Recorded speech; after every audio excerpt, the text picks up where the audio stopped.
Those against, please say no. The next ayes have it. The bill is accordingly read a first time. Public business, sir. Public business is now the order of the day. Order number 8, sir.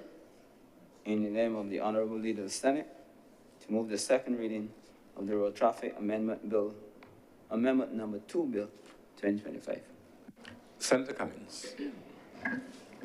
Thank you very much, Mr. President. I rise to introduce this bill, order number 8. The title of the bill, Mr. President, perhaps is erroneous. It says the bill would amend the Road Traffic Act, Cap 2295, to empower the minister to prescribe the cases in which a person may discharge his liability for contravention of regulations made under the Act through the payment of a penalty administratively and the remediation of the contravention. When you go into the actual amendment that is being made at Section 2, it is a short amendment which has generated quite a bit of conversation. It specifically relates to the insertion of a new Section 121A into the Cap 295, and the amendment is made as follows. This section applies to such regulations as the minister may prescribe, notwithstanding any other provision of this Act.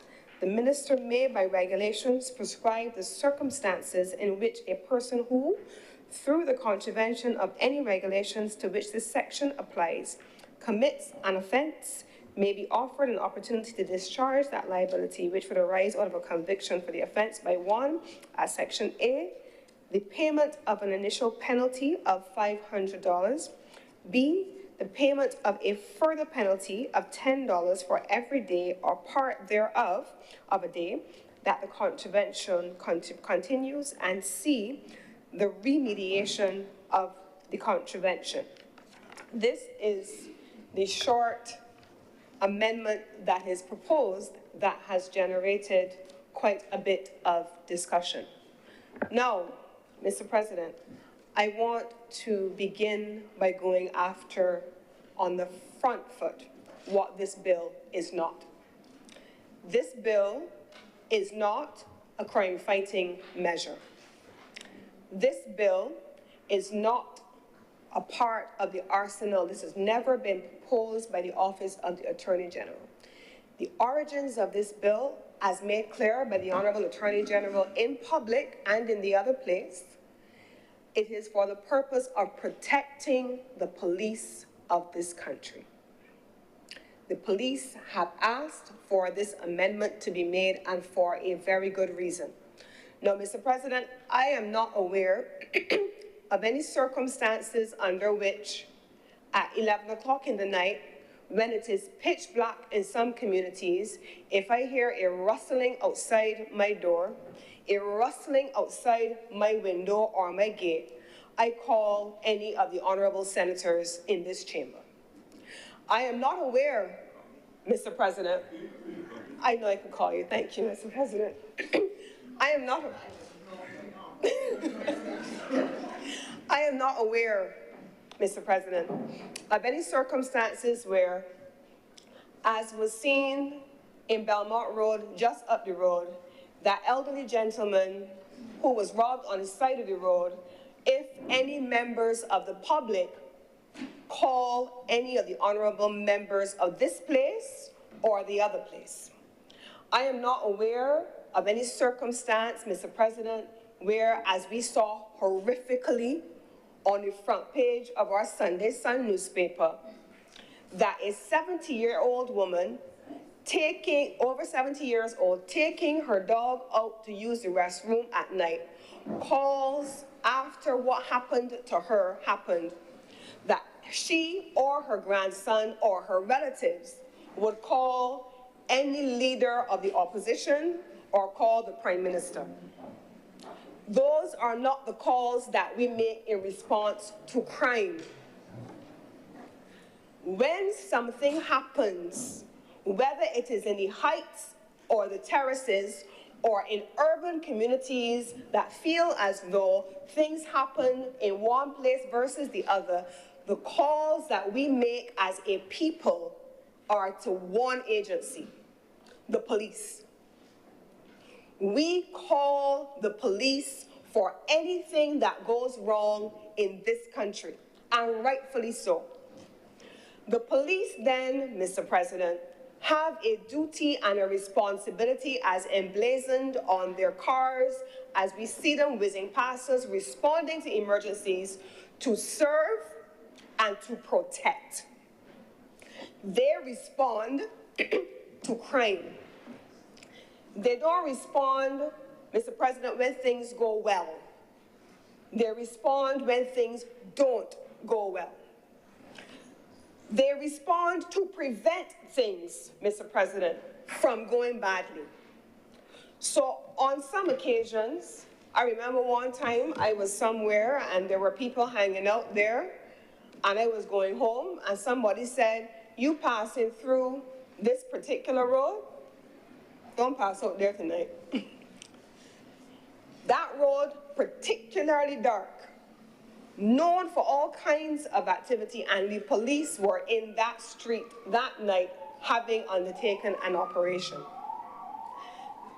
They don't come only when the light comes up, when the sun comes up. In the dead of the night, Mr. President, they respond to crime.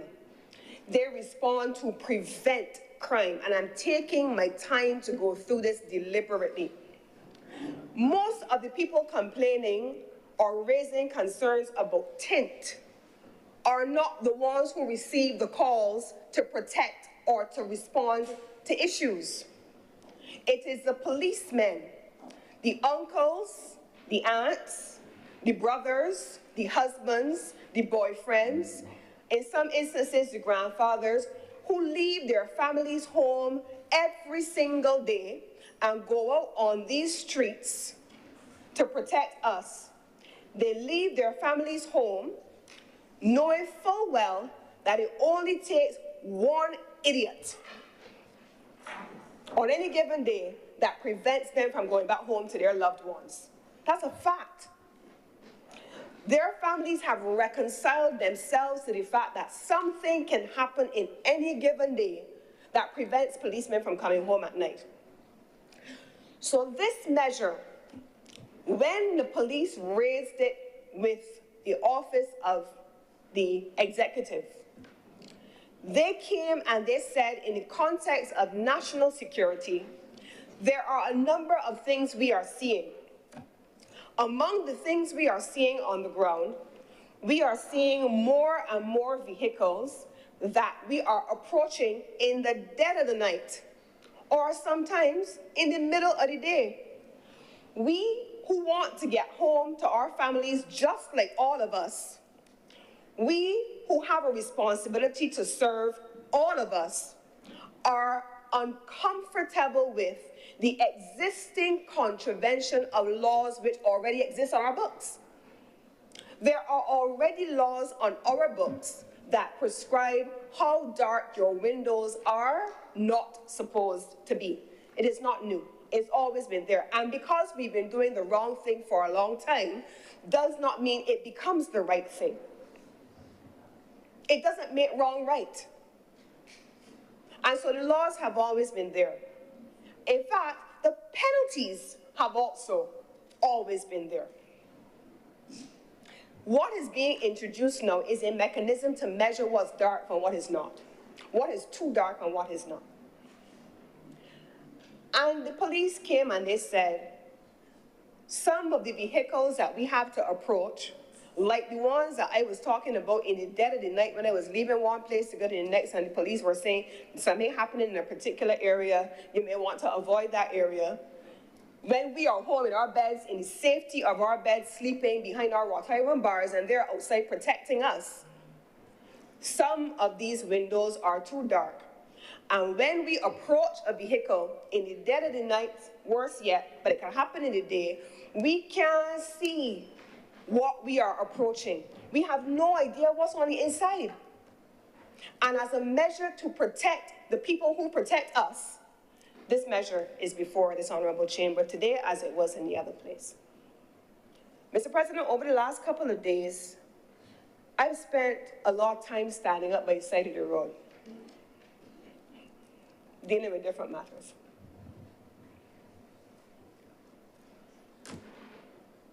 I must tell you, I said to a policeman, the policemen, they were there and they were assisting. You know, sometimes you don't know until you don't know. You don't know that you don't know. No, I don't interact with the police all the time. I don't have to see some of the things that they see. I was blown away, Mr. President, by how indisciplined a society we are in so many instances. I was blown away by how indisciplined we are. I was blown away by how little regard some Barbadians have for anything in authority. I was blown away by it. I had to ask the policeman or the policeman there, is normal? I was so confused. I was confused by the number of people who physically move barricades to pass through them. And I don't mean physically move a caution tape, because they did that. Physically taking caution tape and stepping over it or ducking under it. Moving physical barricades out of the way to pass. And then if you move the caution tape and you move the physical barricade and a policeman tell you not left but right, you got issue. How we got there? I was surprised, Mr. President, by the number of people who police gave legitimate instructions to who ignored it and went about their business. We talk in this country all the time about the behavior of certain types of drivers and certain categories of drivers on the road. Mr. President, I saw so much of that on the road. And you would imagine, you know, when you grew up, certainly in the Barbados that I grew up in, it only took a look, a side eye. Your mother, your father, or any adult with authority in your life, and you stop in your tracks and what you were going to do, you don't do, because you don't know that's the rod of correction. Barbados doesn't seem to function in that space anymore. Not as widespread as you would expect it to. And so the police are dealing with a category of persons out there, hopefully in the minority and not in the majority, who think that they can do as they feel. They have no respect for authority. They do not feel as though the rules that bind the rest of us also bind them. They live a lifestyle, in some instances, of either death or jail, and they're not bothered by who they take down with them. And it only takes one situation to go badly, where our policemen on the front line are protecting our people, our communities, and our country, encounter somebody who feels as if they have nothing to lose, and they open fire on a police vehicle or on a policeman as he approaches a vehicle. And all the government has said to the police service who asked for this amendment is, okay. Okay. Because we are not out there with you. You are out there.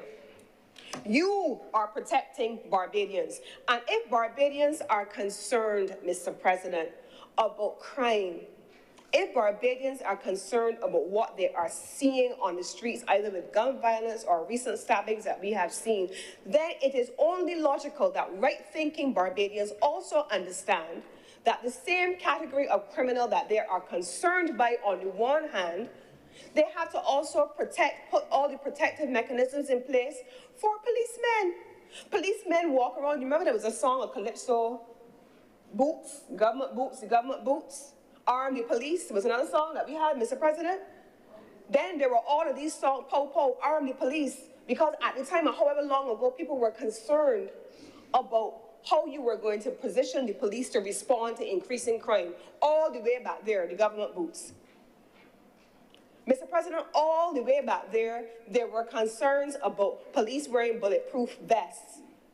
You make sure that the teams who are going into hot spots have the necessary protective equipment. In order to avoid accidents on the road, police vehicles carry sirens. Move, be coming through, get out of the way. But have you noticed, Mr. President, how many Barbadians do not respond to sirens anymore? Even in the response to a siren, either from a police vehicle or an ambulance, the indiscipline exists. And so the lack of regard in some quarters for law and order is what has necessitated, in the same way that police carry weapons to protect themselves, they wear bulletproof vests to protect themselves. In some instances, they go in and they have operations that they're structured with the special weapons and ammunition. They have the CID, they have the task force, they have the differently trained officers to do different things. Equally so, one of the measures is making sure that they can make eye contact and they can see inside of vehicles that they and they alone have to approach, Mr. President. That's what this is about. But what we have heard is that the government want tint. It is not about tint on its own. Mr. President, when each of us drives through that gate to come into these environments of Parliament, who stops us at the gate? The police. In many instances, they know our car numbers by now.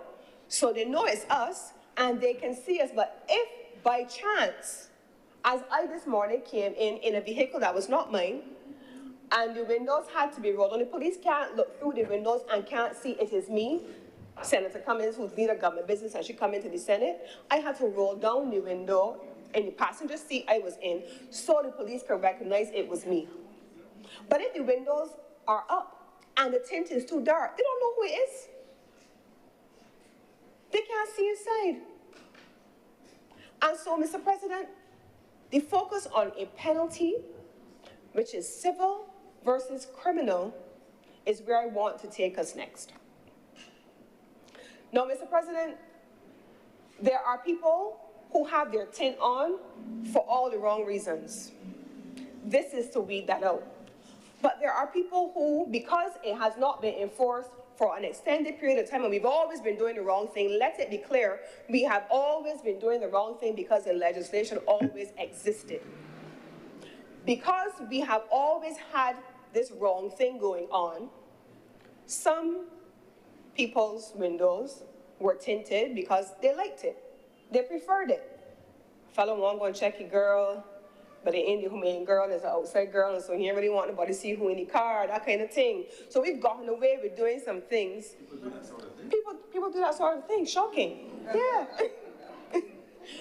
So for all kinds of reasons, people have followed the wrong thing. How many times you were driving down a road, Mr. President, and you see it's a one-way street, but it became custom that people were going in both directions. And because it became customary, more and more people started doing it. It doesn't mean it's no longer a one-way street. And so many people continue to tint their cars dark. Is the government then going to criminalize a person who does the wrong thing because customarily it has been allowed to happen? Or is the government going to seek to ensure that a penalty is applied as a disincentive? And then equally so, make sure that for those purposes and for those persons who do it for the wrong reason, that you are stopped by the police and it is correct. And my mother told me this morning when I was leaving the house that she, in anticipation of the legislation, she went by her tint guy and carried her car. And she looked at me and she said, my tint is the right tint. She said they had a machine, a piece of equipment that they put on my window and they ran it down and it came within the prescribed parameters. That is the reason, Mr. President, the tint legislation, as it has come to be known, has been delayed. Because the Attorney General said, okay, the police asked for the tint, we understand the reason you asked for the tint, we're going to give the tint, we're going to agree with what you want to do, we'll put it in place, we will move to enforce the legislation with a civil penalty, but there has to be an independent way of assessing what is dark versus too dark. And so, Mr. President, he wanted to make sure that the mechanism that allows you to measure what is too dark was on island and that the police force was not looking at it and guessing and saying, Senator Drakes, your windows are too dark, even though they may look as though they're the same as mine. When in actual fact, they may be the same. They wanted to have an objective way of measuring what was to be defined as too dark. And so the tint meters, as you have heard them referred to, is there for the purpose of making that assessment. You're not putting something in place that you cannot then implement. And so that's where the tint meters came in. So first point, this is about protecting the police. Secondly, in protecting the police, it is also not about criminalizing persons who do the wrong thing but are not themselves criminals. That is why there is a penalty as opposed to a criminal conviction as a consequence. Because I am not sure that Senator Drakes, who is a girl that I like, would look good in prison colors. I'm not sending her there at all, Mr. President. So I'm not sending her to Dodds for the reason a tint on her window. And I am certain that in as much as Barbadians have talked about it, if people were getting locked up at taxpayer expense and being fed and watered up in Dodds over tint, we would have heard even more of a hue and a cry. Not so, Mr. President, that is what I think. And so the purpose of the penalty is to serve as a civil response to doing the wrong thing. Now, what has been, however, the report of the Office of the Attorney General. Now, Mr. President, I want to take the remaining portion of my time to present this bill to talk about what has actually been done, because I want to separate out a measure to protect the people who serve us and to keep them safe on the road, Mr. President, from the measures that have been taken to treat to overall crime in this country, Mr. President. Now, the Office of the Attorney General, early this year, as a matter of fact, in their own estimates presentation in the other place, spoke about what they were doing. Now, for the police, Mr. President, the police, we have seen in 2008, Mr. President, and I'm going to draw from the estimates of expenditure in the appropriations bills for the last several years, certainly since this government was in power and before. When this government came to office, Mr. President, in 2008, we had an allocation to the police. By 2019, which would have been the first financial year that this government was in office, we had an allocation of $107 million being allocated to the police service. In 2020, 2021, it was a similar allocation. By 2021, COVID notwithstanding, that allocation increased to $114 million. And then that had an additional supplementary amount added of $3.85 million. In this financial year, Mr. President, we have reached the historic high. There has never been an allocation to the Barbados Police Service as high as it has been in the financial year 2025-2026. In the financial year 2025 to 2026, an allocation of $145 million has been assigned to the Barbados Police Service. That this government, this administration has prioritized investing in and supporting the Barbados Police Service is made clear. We put our money where our mouth is. We put the money into the Barbados Police Service.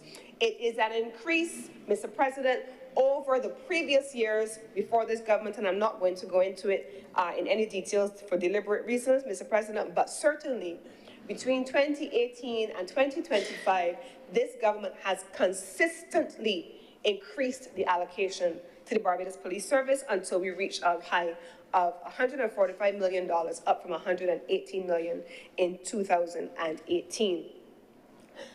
In terms of the legislation supporting this government, supporting the judicial system, Mr. President, we have seen also that the number of judges originally assigned to manage civil, family, and criminal cases moved from 2 judges originally to up to 8 dedicated to criminal trials only, Mr. President.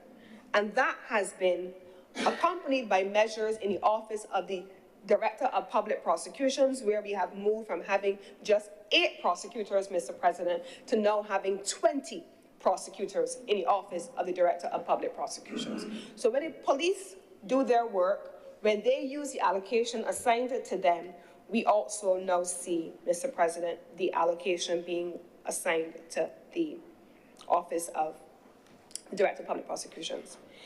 I want to show, Mr. President, through the estimates of expenditure also, I'm trying to get to the page. Actually, I'm drawing from the appropriations bill, estimates of expenditure 2025, 2026, Mr. President. It is captured there in the big book. That's what we call it, and some people call it the big book.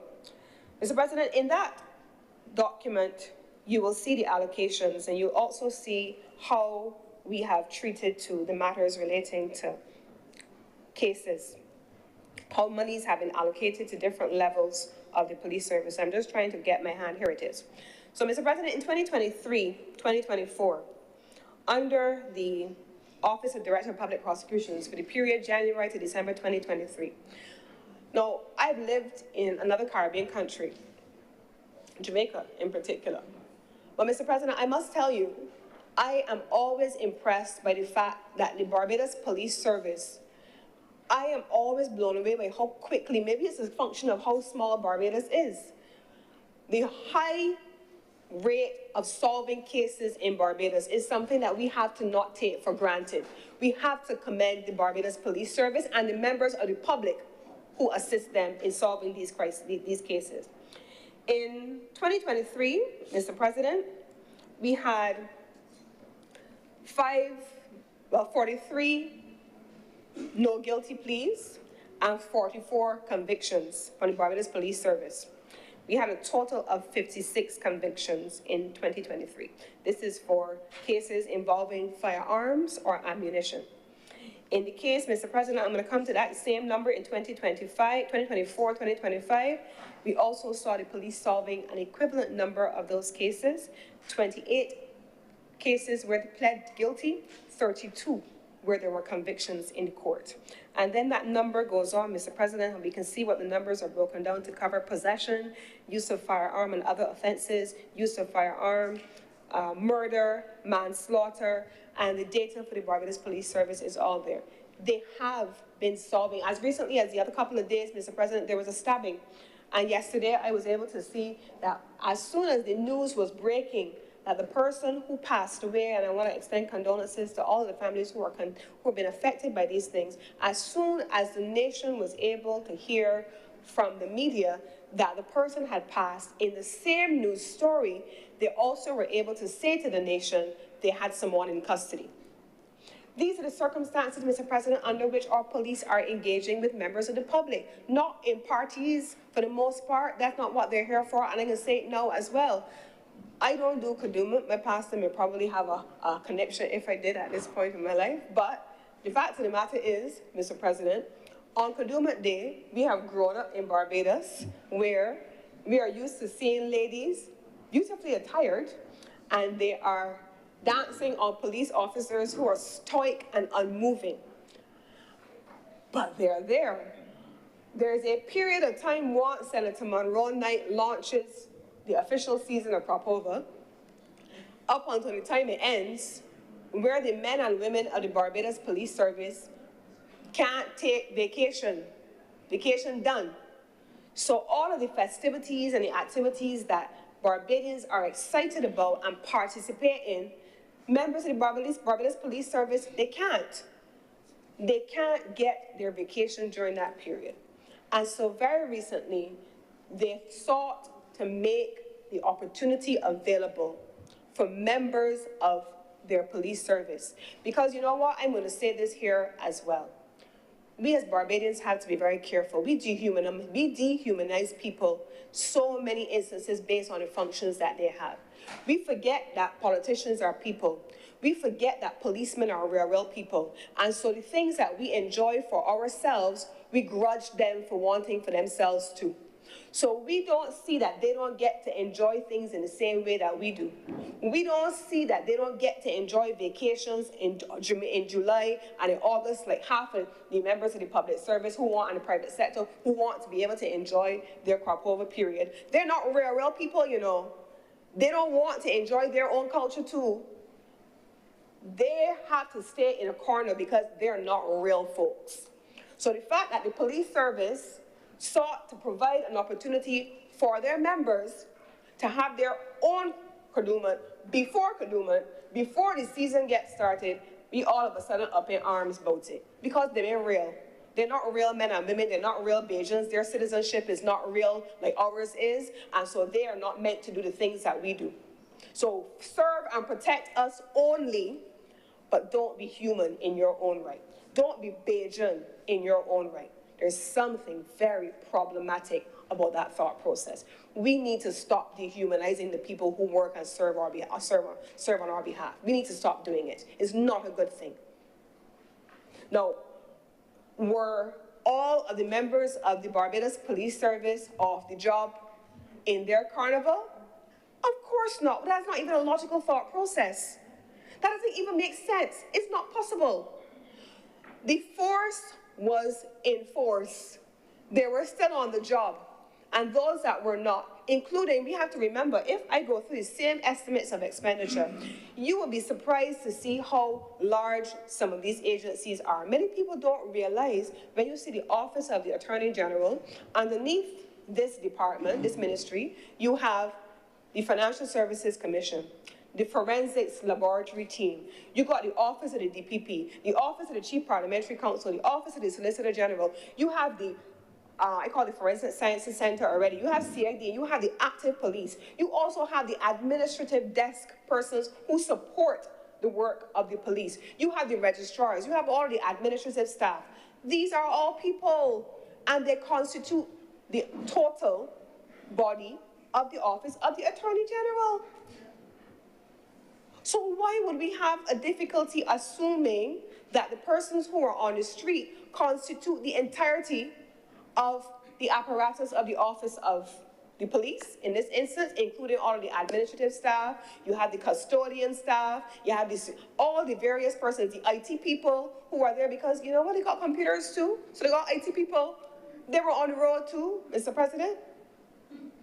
But we having this grudging conversation about people who are Barbadians like us, enjoying themselves in the same way that we ourselves want to do. It is wrong. It is wrong. So the final thing that I want to say on this legislation, Mr. President, is that there is meant to be a period of public communications. The Office of the Attorney General and the Police Service, and I believe a couple of other agencies have already begun the process of meeting with and planning alongside the businesses that provide tint services to the public, so that you're not taken unawares by what the meters are supposed to be, which is what my mother could tell me, that the man had a meter and could tell her it wasn't too dark, because the government got in front of the planning process and said, come, let us meet. Let us have a meeting with all of the people who do tint. The government looked at who had the darkest tints at the time, and they said, look, we ain't trying to make anybody get out of pocket. There has to be a period of sensitization, and so the implementation period would be on white date, and the communication period would run for X time to allow for people to be able to implement it and to give the opportunity for businesses not to lose revenue. So the government did not implement it willy-nilly. The government did not rush in and change the legislation without first getting the tint meters on island so that the police would know how to implement them. It has been carefully structured to allow for a transition period, to allow for businesses to come on board, to allow for police to be able to measure what they were looking at. But above all else, it is meant to keep our police and our security officials safe on the road as it relates to vehicles. It has nothing to do with what other measures may be taken in other areas. This is not a zero-sum game. This is in addition to all of the other things that I have outlined are being done, and the Honorable Attorney General outlined are being done in the other place when he spoke and in the public space. This is not just either or. This is along with, in addition to, plus, all of the things that this government, to account for $145 million in allocation to the Barbados Police Service, is investing in ensuring that the institution in this country that protects, from Senator Worrell to His Honor, Mr. President, that they are able to be kept safe in the conduct of their course of doing business, and that as we call on them to protect us, when, God forbid, something happens, that they are positioned to do so, and to do so safely, and when the night comes and their shift ends, to go home to their families safely, because we want to disincentivize criminals from doing the wrong thing and to protect our officials from doing in the course of doing the right thing on our behalf, Mr. President. That is my submission to this honorable chamber, and I beg to move that this bill be read a second time. Thank you, Senator Cummings. Senator Worrell. Thank you, Mr. President. And I rise to make my contribution to this debate on the road traffic amendment. Now, Mr. President, this bill was introduced under a lot of fanfare, and it is unfortunate that a simple piece of legislation that you would have to do so much PR in terms of trying to make it right, which would suggest that if you need to do so much PR and so much corrections in order to make it right and to help people to understand the true context of the legislation, and to also go against the wide sentiment of many Barbadians that believe that it is not absolutely necessary, it may suggest that you may very well be out of touch with the concerns of the people of the country, and that you may need to review the piece of legislation that you are amending and you are bringing, and bring something more appropriate to address the concerns and the real needs of the citizens of the country. Now, it is not the average Barbadian that got the message out of context, but the truth is that the spin was put on this in the wrong way by the chief spokesperson for the government in a press conference to deal with crime, and coming out of that press conference, this was the only solution which was offered. And that chief spokesperson for the government, if the other members on the other side are unaware, was none less than the Prime Minister of Barbados and the leader of government in Barbados, the leader of the cabinet, who introduced the idea of the necessity to have tint legislation in Barbados as a part of the crime prevention strategy in none less than a press conference to deal with the increase in crime in this country. So for Barbadians to run away thinking that this was the government's sole method and solution to deal with crime, it is not their fault. It was introduced by the chief spokesperson for the government of Barbados, none other than the leader of the cabinet, the Prime Minister of this country. Introduced this in a press conference dealing with crime. So if Barbadians are of the impression that this tint legislation is the government's sole weapon in its arsenal to deal with crime, that misinterpretation was put by none other than the government itself and the chief spokesperson for the government, the Prime Minister of this country. So be that as it may, that this may have come from as a request from the police in terms of when they do a stop and search and the need to be able to see inside of vehicles, that was totally thrown out of the window and lost upon many persons. And it was also lost on many persons how tint will help to deal with crime in Barbados when, in majority of the situations, Barbadians are recognizing an escalating crime situations where people are driving on motorcycles and terrorizing neighborhoods. When people are going on foot and shooting up communities, including the death of an innocent 14-year-old, and they were not in vehicles with tint. They were not in vehicles with tint. So all of these are things that Barbadians are concerned about, and they would want to hear and see from the government of Barbados the introduction of more frontal policies that would actually address and deal with the escalating crime situation in Barbados. One such policy, I believe, could be the fact that the police need to be respected and that their orders and communications must be adhered to and carried out. And don't care who you are in Barbados, even if you have the telephone number of the Prime Minister, the Attorney General, a Minister of Government, you should not be able to call them and tell them that a police is interrupting your business and stopping you from doing your work, and then you hear that the police are not given their told to back down from what they're doing. That is the situation that the police feel aggrieved about as well. But I did not see the government of Barbados rush to address that, as they rush with haste to address one single concern, that we need to have a reduction in the level of tint on vehicles so that we can easily see into vehicles. Why not address that and the way how Barbadians respect the police, the authority of the police, and that recognize that if a police gives you an order, that you are required to follow that instruction, and that even I, as an opposition senator, can't change it for you, and therefore a prime minister should not be able to change it for you, attorney general should not be able to step in and change that for you. Allow the police to carry out, follow the instructions and the order of the police, and maintain law and order in this country. That is what the government should have come with.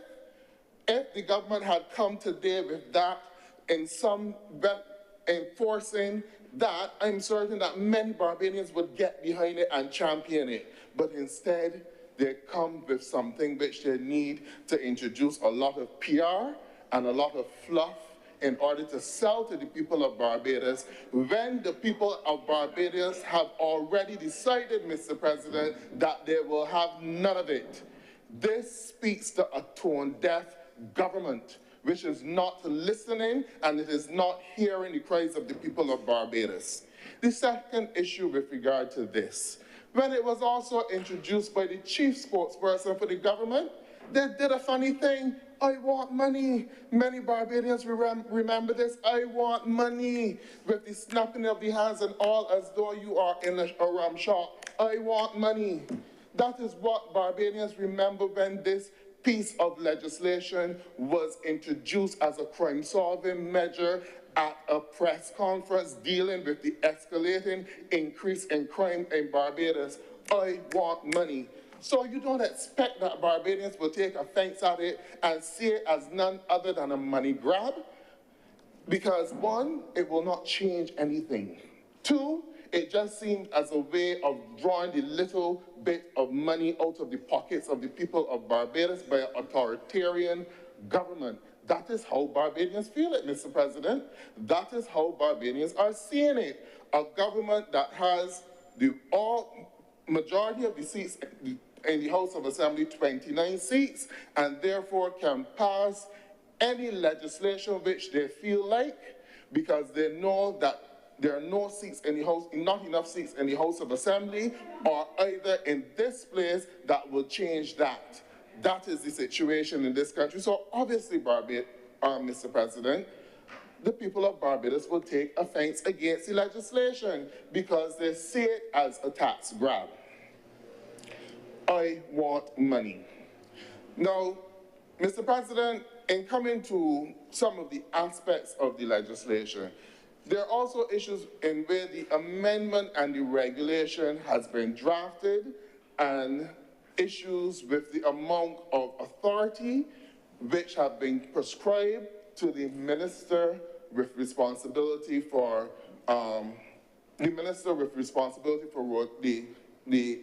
the parent legislation, which is the road traffic, which in most cases would be the Minister of Transport and Works.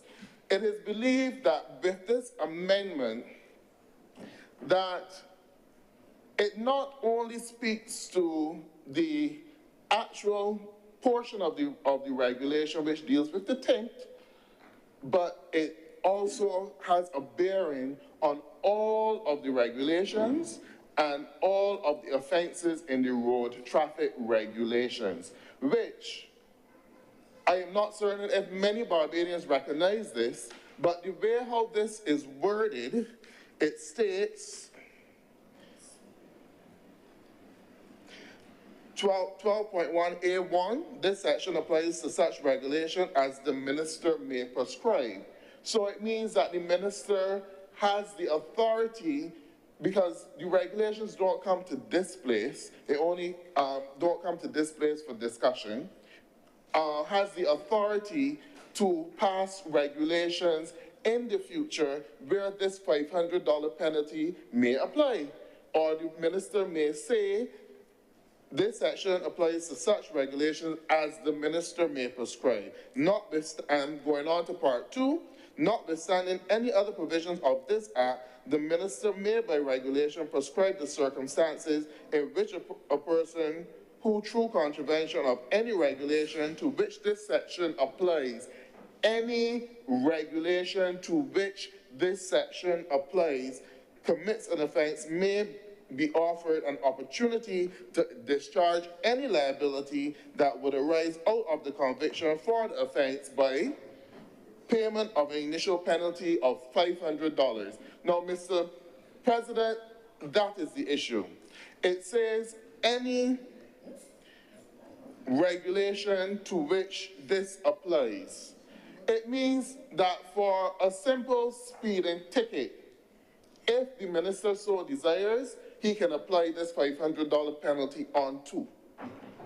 For a simple offense as relates to not having appropriate windscreens and wipers on your windscreens, could be applied that penalty too. A broken tail light, that penalty could be applied too. A tail light that is not broken as in with the glass, and a tail light that is not working, that penalty can be applied too.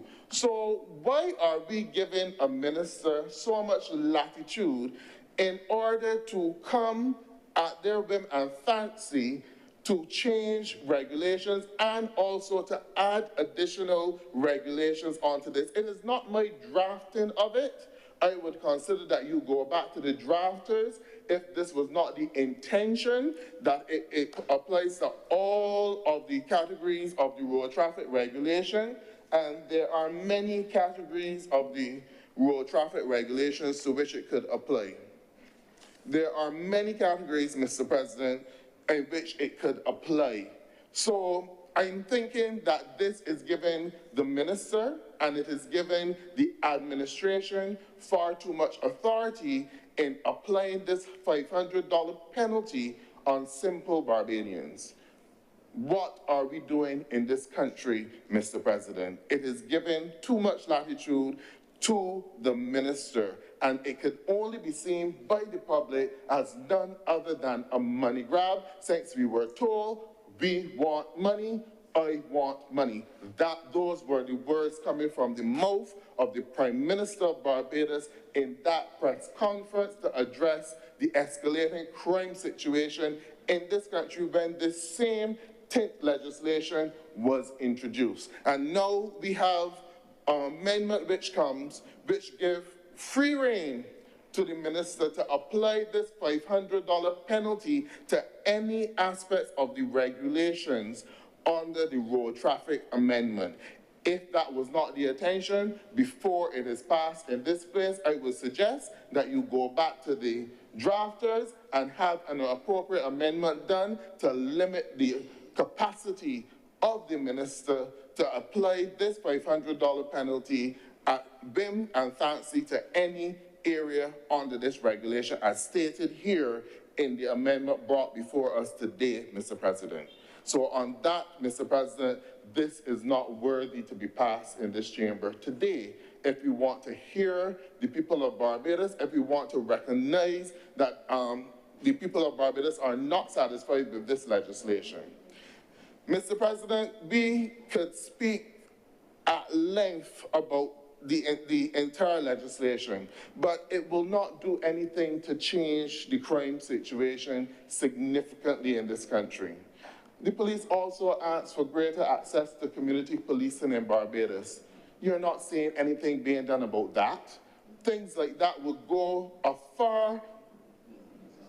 much further in terms of addressing the crime situation in Barbados. And it's not coming from Senator Worrell, but it came from the National Task Force on Crime Prevention in Barbados, which is one of the recommendations that we need to increase community policing in this country so that the police have more police officers trained in community policing.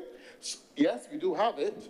And so that the police will be able to develop relationships with persons in the communities, especially those at-risk communities, and help to bring about some lifestyle changing programs in those communities. When those programs are properly operational, you have the Police Boys Club in Bay Street.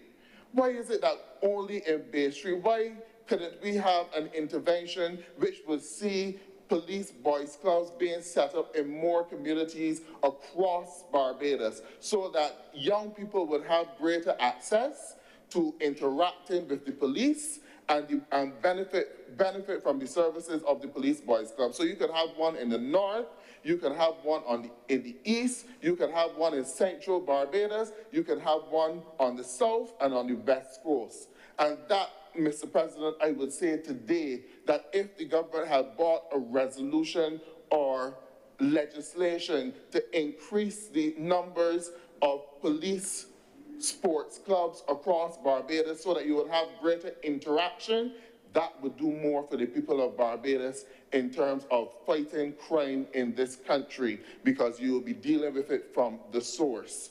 So the taint is not going to change it. The taint will do nothing about it. Since it was introduced, the crime has escalated.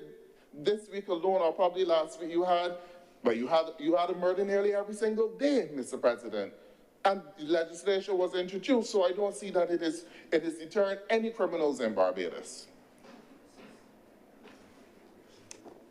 We can go on, Mr. President, with measures that would also help in terms of crime fighting, and I think that these are things that the police would want. The police have been asking for an increase in their numbers for a number of years, the number of police in the Barbados Police Force, because they don't have enough. And we are recognizing a situation where persons are joining, but they're quickly leaving the force as well, because the pay, as far as they're concerned, is not adequate. So you have a number of policemen who get the training and then they seek better opportunities in other Caribbean countries such as Bermuda or Cayman Islands.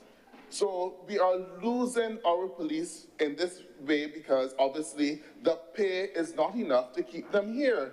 And if you can have a trained cadre of policemen coming up through the ranks, that you are able to fill all of the vacancies within the police force, especially in the specialist areas, it will go a long way in terms of crime prevention and also fighting crime in this country, far further than any taint legislation would go at this present time, Mr. President. So I'm certain that that is one of the recommendations made by the police force, but the government has turned a blind eye to it. They have been tone deaf to it. They have not heard it. They have not even responded Mr. President, to it. I rise on a point of order.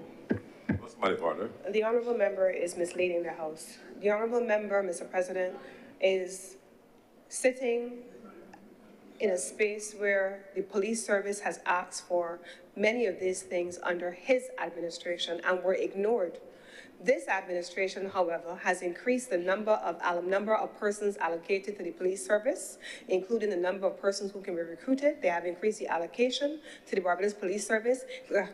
They have increased his salaries 3 times in the last 8 years. They have also provided for provisions for island constables. So it is disingenuous for a member of the Democratic Labour Party that decimated the Barbados Police Service to attempt to attribute to us that which is really rightfully belonging only to the members of the Democratic Labour Party. Please proceed, Senator Warrior. Thank you, Mr. President. And I continue, Mr. President. Breathalyzer testing. Now, the government, in order to introduce this legislation and to make it work, the government spent money to bring into Barbados the equipment to test the level of tint on the vehicles. This was mentioned by Senator Cummins in her introduction. But yet still to this day, we cannot have breathalyzer testing being done in Barbados on any regular basis. Why haven't we spent the money in terms of bringing in that equipment as well? That would also help in terms of reducing the number of accidents on our roads, especially around periods such as crop over, where people are more likely to go out, enjoy a few drinks, and then attempt to drive back home. If the government was really serious and expected us to believe that this piece of legislation was introduced simply because of the requests and the needs of the police service and the people of Barbados, we would also have today breathalyzer testing in this country. Because the same way that you can spend money to bring in the equipment to test the level of tint on the windscreens, you could have also purchased the equipment and outfit the police with the equipment to do breathalyzer testing in this country. I have heard nothing from the government in terms of restricting the importation of the tint, which they believe to be too dark to be placed on vehicles. I would think that would have been a more proactive approach in terms of dealing with the legislation, because we don't manufacture the tint in Barbados, as far as I know. The minister responsible for industry and innovation might be in a better position to answer that question whenever he gets around to speaking to the public of Barbados on matters relating to his ministry, Mr. President. But perhaps he can let us know whether or not we manufacture the tint in Barbados. If we don't manufacture the tint in Barbados, therefore we can place restrictions on the tint that is imported into the country. So those are things that would help in terms, it would go a long way of helping the police, and it would go a long way in terms of maintaining the law and order. So perhaps these things can be done in conjunction. So instead of just looking to place the heavy fine, you can also put the proactive measures in place so that the tint that is the wrong tint cannot be imported, and therefore it would not be available for use in Barbados in the first place. All of these things can be done, Mr. President. But the issue and the reason why this government is fighting so much, Mr. President, and knocking all over the place is because Barbadians have woken up to the realization that this administration does not have the first clue as to what needs to be done to fight crime in this country. And that has broken the hearts of many Barbadians and left them fearful, including the elderly in this country, Mr. President, who woke up to the news on Sunday morning reading the leading newspaper about the rape of an elderly person in Barbados, in her house, in the precincts of her household. And it had nothing to do with it, Mr. President. But Barbadians are recognizing that the level of crime in this country is out of hand. But this government is not coming with any of the proactive measures necessary in order to fight crime in this country. All we are seeing every single week, a different murder, a different shooting, a different stabbing, robberies all over that have businesses fearful of opening after a certain period of time. Tint will not solve or address any of that. Those are the bread and butter, kitchen table issues that Barbadians would like to hear being addressed by this administration. And if they would do what they were elected to do and address these issues, they would not have to come here in this Senate chamber today to launch a PR campaign just to launch a misguided and unwanted and an unnecessary piece of legislation that will do nothing to change the situation for the people of Barbados, that will not make the elderly feel any less fearful during the day, that they will pull down their windows and lock their doors and not answer a single call unless they know who is coming to their house. That will not do anything for women driving along dark roads at night, that they will lock their doors, roll up their windows, and if the police or any police vehicle come behind them, that they will drive to a lighted community before they stop the vehicle to allow the policeman to peer in. That is the level of the crime situation in this country, because people are being attacked on the roads and their vehicles are being stolen at night. You cannot go out in this country without the risk of robbery, the risk of loss of property, and the risk of loss of life, and yet you can come to me today and expect me to believe that a TINT legislation, which is a worthless piece of legislation, not even worth the paper which it has been printed on, will do something to address the crime situation in this country. Get real. That is what the people of Barbados are asking for the Mayor Mottley-led government to get real. It is not all about money, because money is causing the problem in crime situation in the first place. And for the government to go out on a plank, a platform, we want money, the criminals want money too. And that is why the crime situation in this country is spiraling out of hand. So don't come to us today on this sanctimonious platform thinking that you're doing something for the people of Barbados when really and truly you are not. You have no moral authority in this country to speak about crime in this country, because you have allowed the crime situation in this country to gallop way ahead of you. And I do not think that you have the moral authority, you don't have the ideas, you don't have the wisdom to pull it back. So I will say to you today, this is a worthless piece of legislation, and it is a waste of the time of the people of Barbados. And the police time could be better spent addressing actual issues that would fight crime in this country. Thank you. Thank you very much, Senator Worrell. Any speaker? Senator Dr. Drix.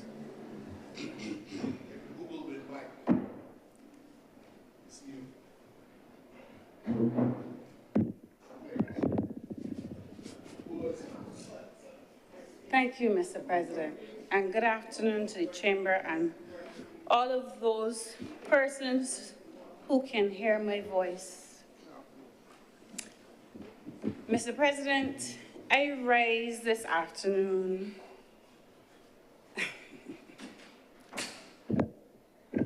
because this bill is connected to an issue that I will admit pains me deeply. And I will say why in my presentation. There are people who would say that the crime situation is getting out of hand. Barbados needs to be pulled back, and we are witnessing the decay of our society. And sir, I join them. We are facing a crisis in this country as it relates to crime. Anybody who lived in Barbados 15, 20 years ago could not fathom what we are experiencing now. They would say, man, you like, not Barbados. But because it has happened so often, so frequent, in a very short space of time, we have desensitized ourselves to cope with what is happening around us. And what we're also doing is saying, but other people are bad too. The crime is out of control in other places in the Caribbean. We are not as bad. That is now the benchmark. And that cannot be the benchmark in a place that is 166 square miles. There is no place to run, and there is no place to hide. There is no difference between what is happening in the lower income neighborhoods versus what people call the heights and the terraces. It is spreading, Mr. President. This piece of legislation, as I said, it pains me because as much as I listened with great intent to the leader of government business, stating it is a request from the police, and I congratulate the government, give the police all of the necessary measures to fight crime, to protect themselves. But what this piece of legislation also does, and this is a warning to the government, Mr. President, I'm telling them, it makes you look soft on crime. This piece of legislation, as much as it is to assist the police force, makes the government appear soft on crime. Mr. President, you know why I say that? Just recently, this honorable chamber passed an amendment to the Bail Act, and that was a crime prevention measure. That was a crime prevention measure. And yet still, how many gun-related murders we've had this year alone? It has escalated since that amendment was passed. Mr. President, we have a situation where we are dealing with an element of our society of individuals and persons who are bold and brazen with their actions. They don't care who they harm, who is around. It could be somebody's grandmother, it could be children. And the same effort that they are putting into terrorizing this country, the government at least has to appear as though they are wrestling those individuals and the crime that they're perpetuating across this country. Because anything less than that emboldens criminals. They're not taking what we're saying here serious. They could care less. So the guys that toting guns, you think they're worried about what we're discussing in here today? They weren't worried about the amendment to the Bail Act, and that had a direct consequence to their activities, and they carried on. So we have to be careful how we disseminate and how we speak to the citizens of this country in the context where people are fearful. Mr. President, and I want to say this publicly because I heard an honorable member of this chamber on a political platform dismissing the fear that is in this country.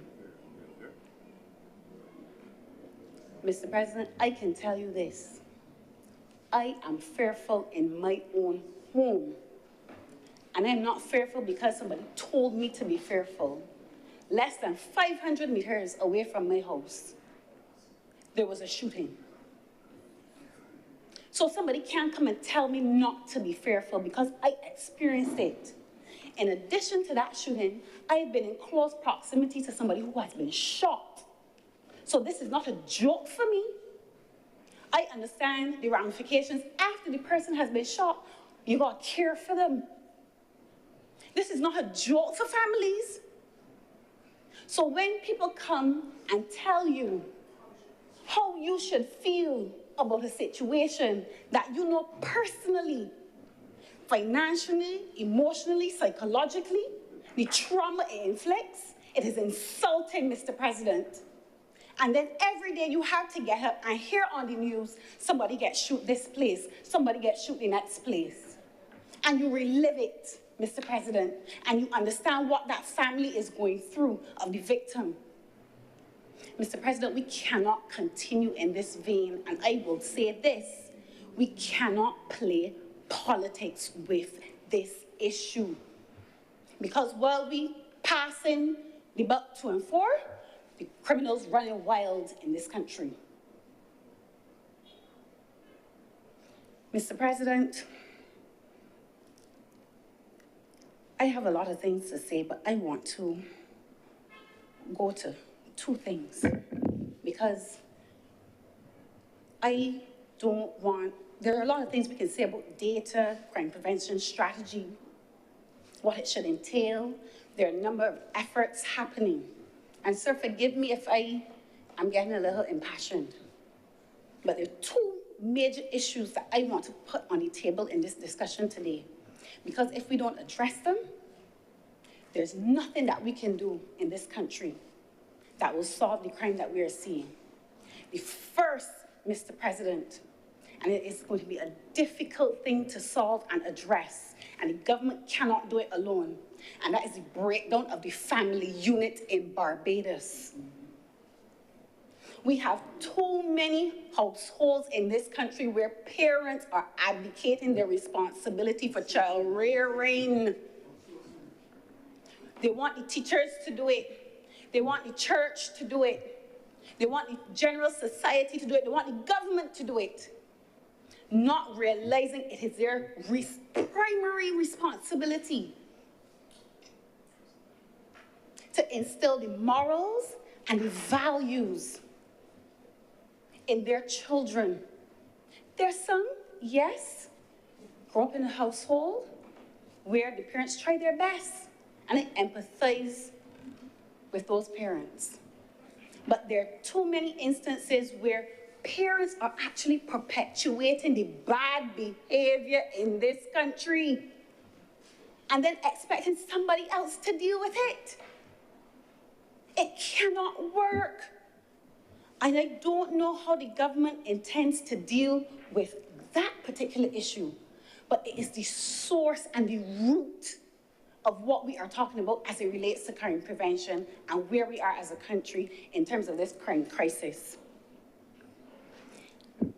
And Mr. President, within that breakdown of the household and the family unit, that's one layer, but we gotta go deeper now. The other layer to that is addressing the dysfunctional relationship between adults in this country as it relates to sexual and romantic relationships. Because the children who are born out of that dysfunction are the product of what we have in our society today. And I know that's going to be an uncomfortable topic because there's some norms that we are accustomed to that we say, man, that's how he is, that's how she is. But the byproduct of that, Mr. President, are children who do not have the safe, supportive, and loving environment that they should have because they're being passed around from house to house, some of them being abused, and what you then see as a product of that are people who cannot function in our society because sometimes it is not a case that somebody wants to go on a block, you know. It's because the amount of confusion and dysfunction that is happening in the house. They run to the block. They find safe haven on the blocks because the mother, the father, and whoever else that live in the house behaving as though they ain't got no sense. No, I'm keeping it real today. They're behaving as though they ain't got no sense. All hours of the morning, cursing, carrying on. Children can't do their schoolwork. I am telling you, Mr. President, the root of this problem exists in our homes. Mr. President, the second root, and the leader of government business mentioned it, indiscipline. For some reason, in all of our modernization and trying to keep up with the rest of the world and becoming, we're punching above our weight and all these other things, the standards that we are accustomed to have completely eroded. When I was growing up, Mr. President, you could not pass an adult on the road and don't say good morning or good evening. Who you think you are? You have children now that curse you. If you say to them, well, young man or young woman, that's not the way to behave, Mr. President, they will curse you in their school clothes. We have to address these areas because at the heart of this problem are these issues of indiscipline in the schools, on our roads. As the leader of government business said, I came here this morning, Mr. President, and I saw about 3 or 4 infractions. Red lights being ran, people on the wrong side of the road. If you just look at how drivers behave on our roads, it is a clear indication that Bajans behaving how they feel like. If you are at a major stop and you take too long just because you want to be sure that a car is not coming up on your left, they're blowing your horn. The place is only 166 square miles. You can't drive from New York to LA and Barbados. So if it takes me 2 seconds just to make sure the road is clear, I have somebody behind me cursing me. And Lord forbid, if you are at a junction trying to get out, somebody is calling you out and you don't come out fast enough, they're cursing you then too. In their goodwill, they find a way to curse you then. Mr. President, what is happening in Barbados? I want us Barbadians to really ask the question, what are we doing as a society? Because we blame the children, but yet when you look at the adults and the behavior, they are just as indisciplined as the children.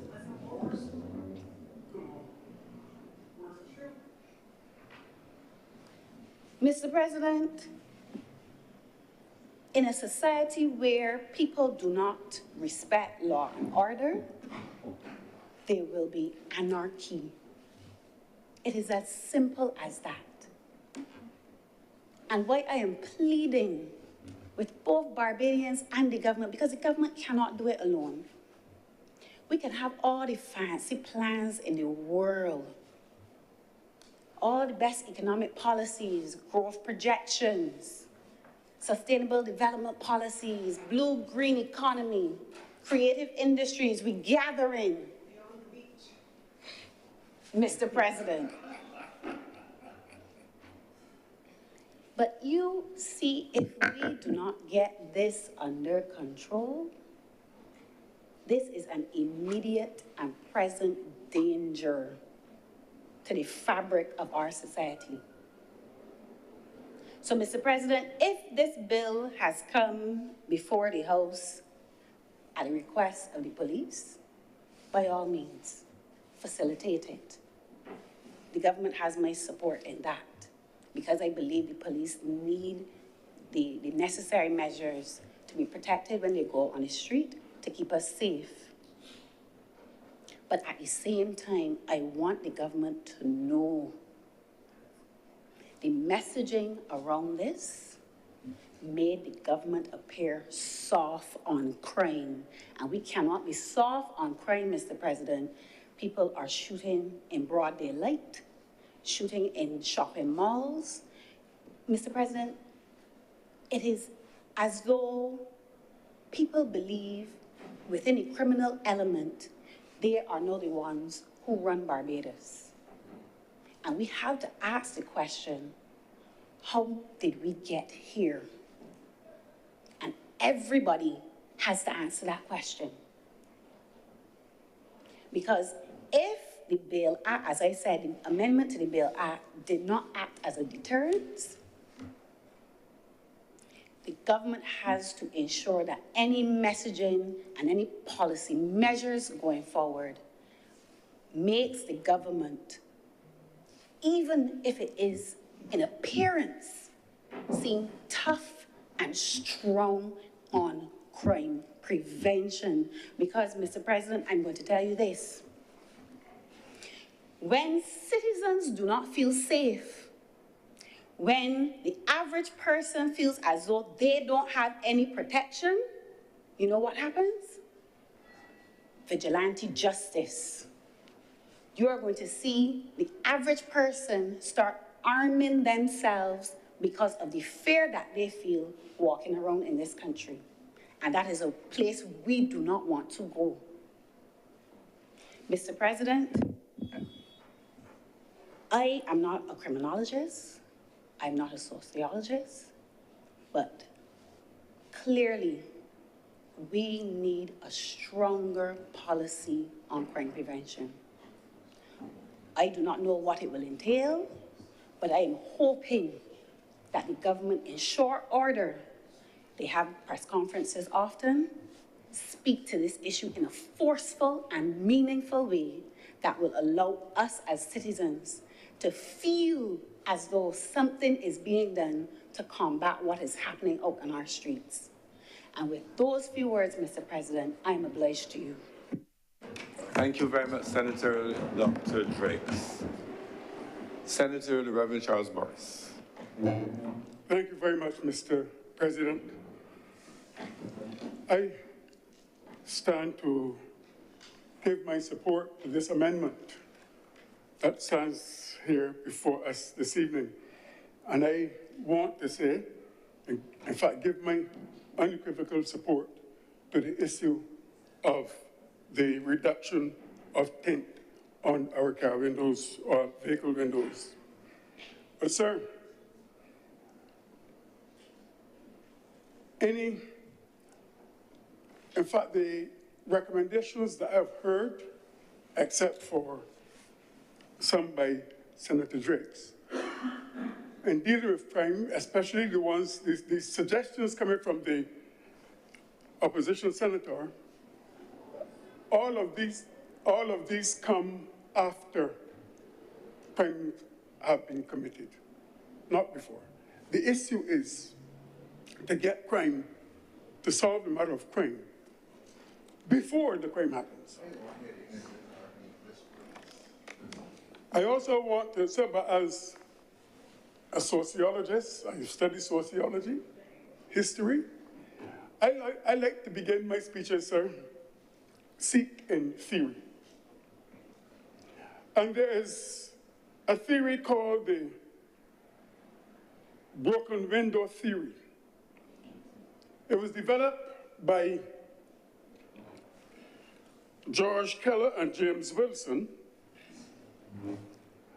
And to put it simple, if you pass and see a window broken and it is not fixed, sometime later you pass and you see another window broken, and then later other windows are broken. Sooner or later the whole house is ransacked. And when we apply that to crime, sir, if we do not nip crime, then it raises its head. It gets worse. So, and that is what is happening. Fix the broken window. That's what we need to do. And how do we do this? I am not going to follow those who say that the tint solves crime. It will not solve crime. As a matter of fact, we've had the issue of tint in the traffic management bill sometime before. I believe it is still there, and it is just being amended. But tint is not going to solve crime any more than shutting people out of their church service. Tint is not going to solve crime anymore, and sir, I'm going to be brutally frank today. It is not going to solve crime any more than holding a fake press conference It is not going to solve crime anymore than sponsoring your football team with bread, and when you lose the election, you call back for the bread. I'm brutally frank today, sir.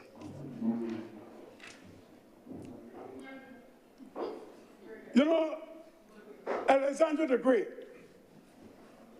said, an army of sheep led by a lion will defeat an army of lions led by a sheep.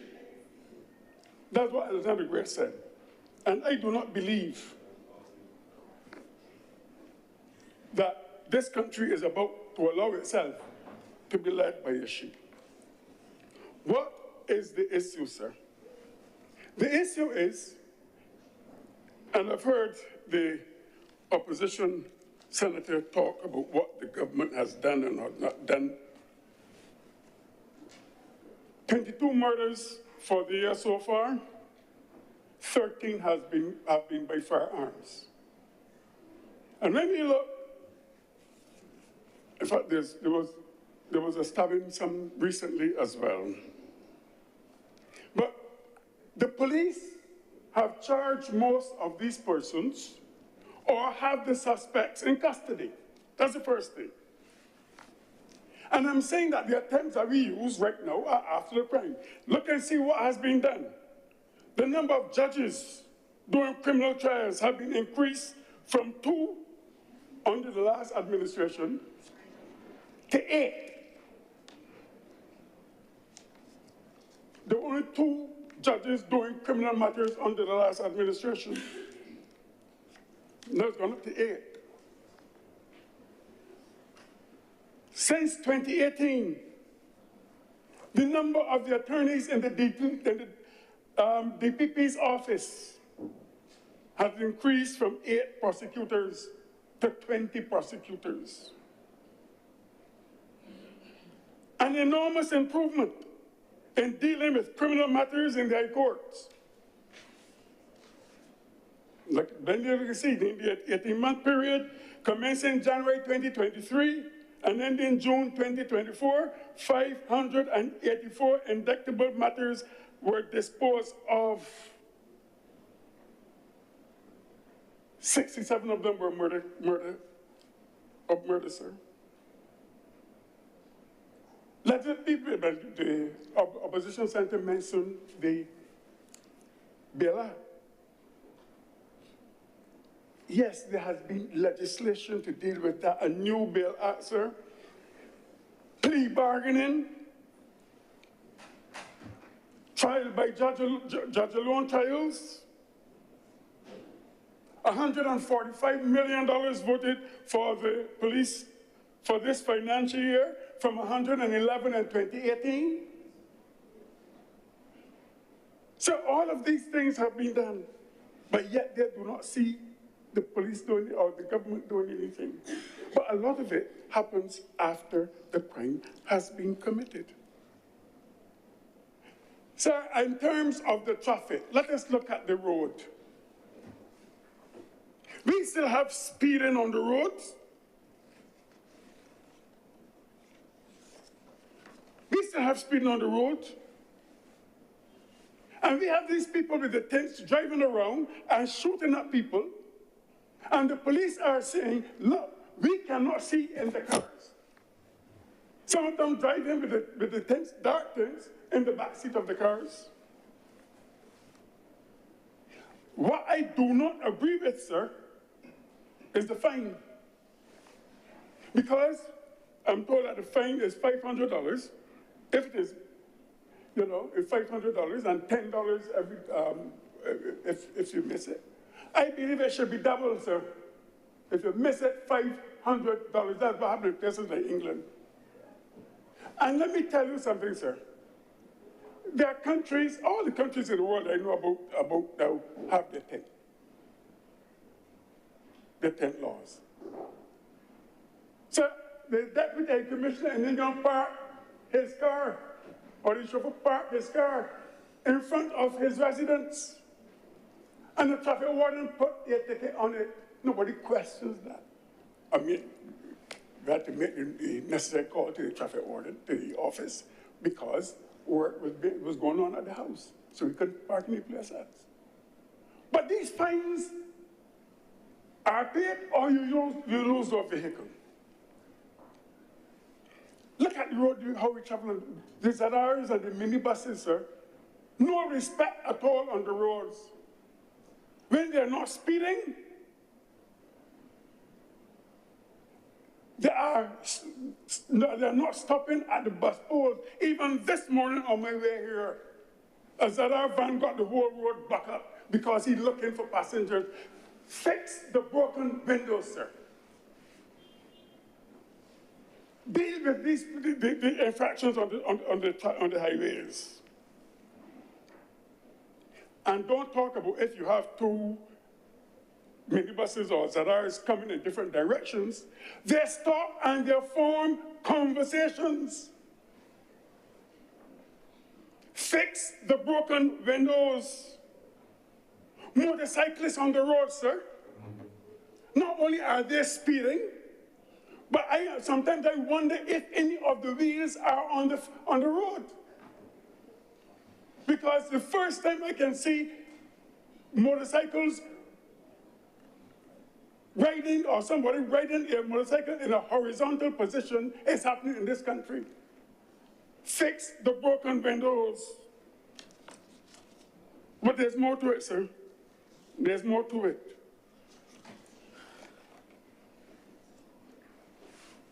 People are making light of what the PM said. And you know, honesty determines that we should be frank and look at the context in which it was said. Because we're all omitting the context. I never got the impression that the Prime Minister was asking for money. I never got that impression. What? She was saying that she did not want to lock up anybody? How many countries in this world do people get locked up for traffic infractions? How many? But there's a level of hypocrisy going on in this country, and I'm going to be brutally frank about this. We look at the schools, there's violence. We look at some of these unions that are associated with the Democratic Labour Party, who themselves have encouraged violence. And I want to make a plea here now, sir, that how could any person in charge of the national organization be the subject of criminal activity? And therefore, I'm speaking frankly. I am calling on the president of C2SAB to resign his position because he is a subject of criminal activity.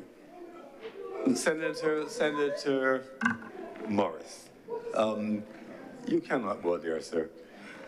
Please withdraw and move on. Withdraw, sir. Those who are involved, withdraw, sir. Withdraw. I urge you to speak to matters of policy. Yes, sir. I'm speaking to matters, sir, but when... And not in relation to particular individuals or offices. Please.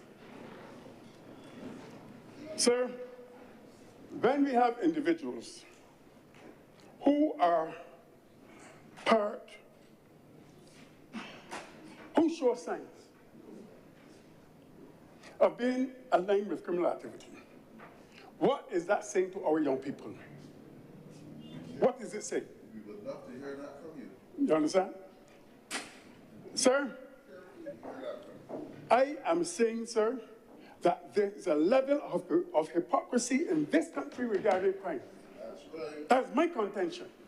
And it's coming from a lot of persons who support the Democratic Labour Party. I'm mentioning that you're next part. In the schools, sir, in the schools, do you know why we have problems in the schools? On a point of order, Mr. President, Yes, what's the point of but order? I believe that the senators should withdraw that comment with regard to the Democratic Labour Party and linking persons linked to the Democratic Labour Party with crime. So you told me don't call names, so I would not call anybody's name in here. Yes, but I also would want you not to, with a broad brush, smear institutions either. I think that in the spirit of the debate, you should withdraw the comment and move on. Withdraw, sir. Withdraw. Sir, let us look at the schools and why we have so much criminal. Huh? I said withdraw. I withdraw, sir. Please proceed. Yes, sir. Sir, let's look at the schools. Do you know why we have so much indiscipline in the schools, sir? Let's go back to what happened. And I was a teacher. I was also first vice president of the Secondary Teachers Union. So therefore, I faced it head on. Sir, there was a time when we had experienced teachers in our schools who did not have master's degrees. But they were experienced and they were able to control schools. Some of them acted, in fact, some of them were principals without a master's degree. Some of them were deputy principals without a master's degree. In one fell swoop, sir, the legislation was changed, and it was changed and effective immediately. That the qualifications for principal and deputy principal was a master's degree. And a lot of persons who did not have master's degrees at that time, a lot of them, sir, were removed from those positions. But when they removed that, especially those who were active. And they were replaced with teachers who had less than 10 years experience, and some of them were principals and deputy principals. In other words, those with the experience and the know-how to rule the schools were not principals or deputy principals. In fact, they were not even given the opportunity to get qualified, as was done during the time, I think it was 1978, around there, when the then Prime Minister Tom Adams, when they wanted to raise the bar for the qualifications, the Ministry of Education allowed those teachers to get qualified. And therefore, we had in the schools the teachers with experience. They were there. What is even more, sir, is that since the legislation came in with the qualifications, a lot of them had to back out. But what is more, some of those teachers that wanted to get qualified, by that time, they wanted to go to university, do their masters. That was the time when the students then had to pay tuition fees at the university. And it was as if the parents vicariously allowed their children to go and get their degrees, and they did without the masters, so to promote themselves. From then on, sir, there was chaos in our schools, because we have many schools with principals and leaders. And I'm speaking from experience, sir. From what I saw, who could not control a classroom of one person now cannot control a classroom. How do you expect them to control a classroom of 1,000 people? And I am saying, sir, the schools keep in chaos from then on, although there are other factors as well. And what do we have? Senator Dress mentioned it, that what we are doing is outsourcing our children from a very early age. So from 5 or 6 years old, 6 months old, the children go to their nursery. Then they go to the pre-primary or whatever it is. Then they're always in school. Our children are passed on to some person else. And they have a serious problem, sir, with what is going on. Yes, it is true. How many of I have said in here already, sir, too many of our children in the schools, sir, are suffering from sexual relationships with their seniors, as teachers. And some of them becoming pregnant. And when you become, as a female, when you become pregnant in school, that is it for you. Believe it or not. That is it. And we have, sir, to stop playing the politics with this issue of crime. What do? Fix the broken window. All these methods that I heard Senator Warren mention come after the fact.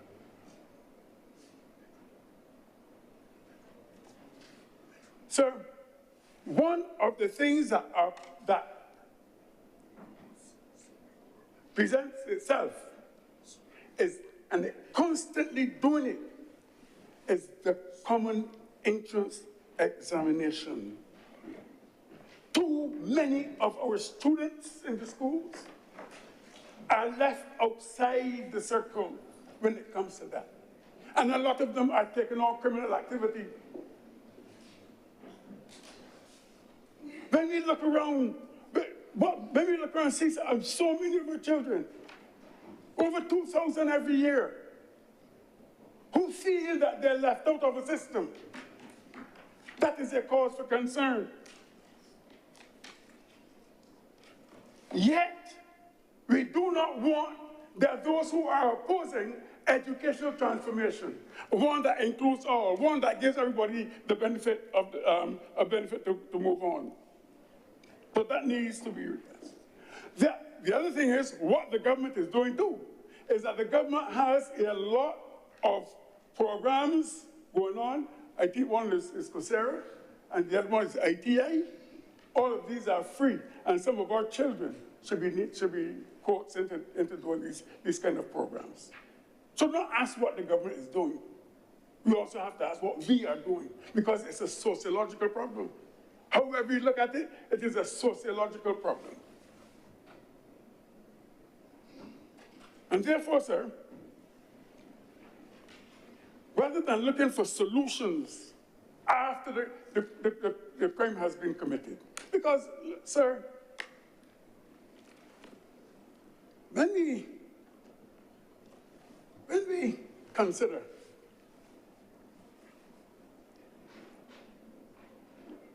and I've heard it on every call-in program, I've heard it even in here, I've heard it all over the place. The strategy to deal with crime is to do this, is to do the next, and to do and all of it happens after. We need strategies to deal with the persons before they commit crimes. That's what we need to do. And then when we look around and see institutions doing things that are questionable, doing things that are not lifting up a population, then that is a cause for concern. So we can do all of these, we can do almost everything. Everything we can do. But we can blame the schools, we can blame the government, as that is the thing. And the thing is that everybody in Barbados now do not want to accept responsibility. But you know this was from creation.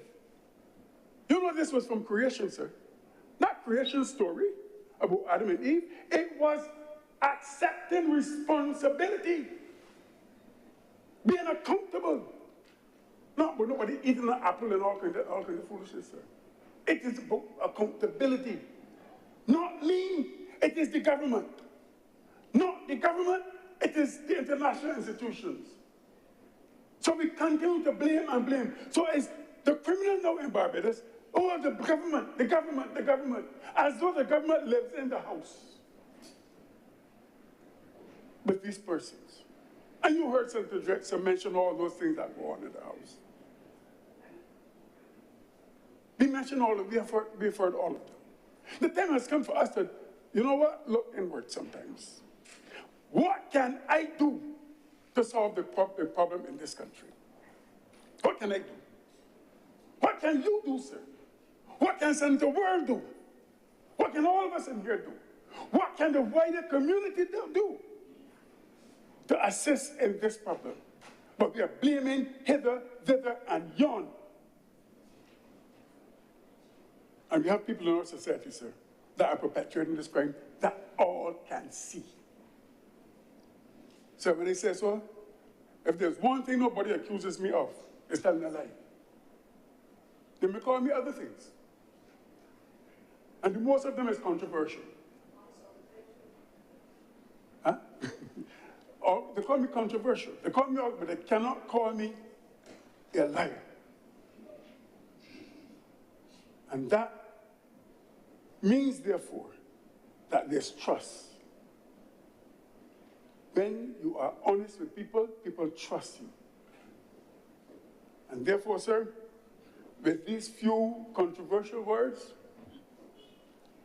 I wish to say to you, let us fix the broken window. Fix the broken window. I believe, sir, that even though there may be criticism of that theory, fix the broken window. I'm obliged to you, sir. Thank you very much, Senator Reverend Charles Morris.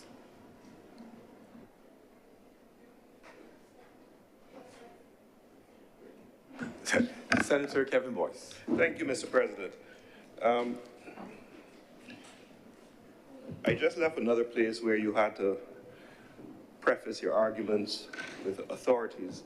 And in anticipation of certain rebuttals, I looked up an expression from a Roman statesman at the time, Cicero. And he had said, when you have no basis for your argument, you must attack the plaintiff. We call it ad hominem attacks. Do with that what you will, sir. I've listened to the narrative of the government. I've listened to the statements of said narrative by the opposition, and I've listened to the impassioned plea of my fellow independent Senator Driggs. And recognizing our role in this new republic to speak truth to power and attempt as much as possible to keep the debate within a balanced forum, I thought it prudent to perhaps bring things back to center with regard to what we're debating today. Now, sir, when I look at the legislation which we were provided with, and I say that deliberately, under objects and reasons, it says this bill would amend the Road Traffic Act, Cap 295, to empower the minister to prescribe the cases in which a person may discharge his liability for contravention of regulations made under the Act through the payment of a penalty administratively and the remediation of the contravention. In other words, as set out by the leader of government business, it allows you to render unto Caesar for any transgressions by way of a fine. Now, also as identified by the spokesman on behalf of the opposition, the concept of what fits within the realm of those regulations is not set in stone. So while we are today discussing regulations in relation to tint, those regulations can be expanded and or contracted, added to, and or divided.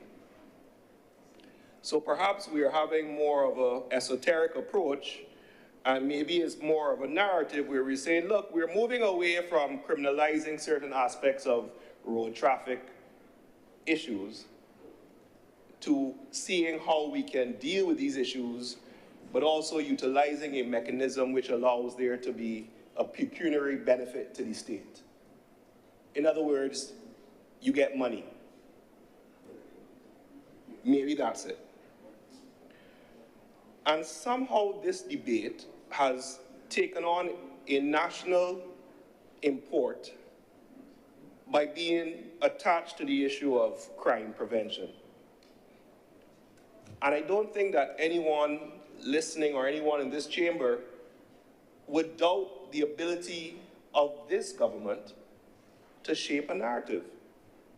I don't think any of us would not recognize the skill at which these matters are handled. So there is obviously a purpose for what we're doing and a reason. And what is that? Sir, as echoed by the independent senator who spoke before me, there is a serious concern about crime. I think that goes without saying. I have noted with interest the statements, as just said by the speaker from the government side, that is a sociological issue. In my view, sir, and this is just me, the same way that you take the kudos, you take the blows.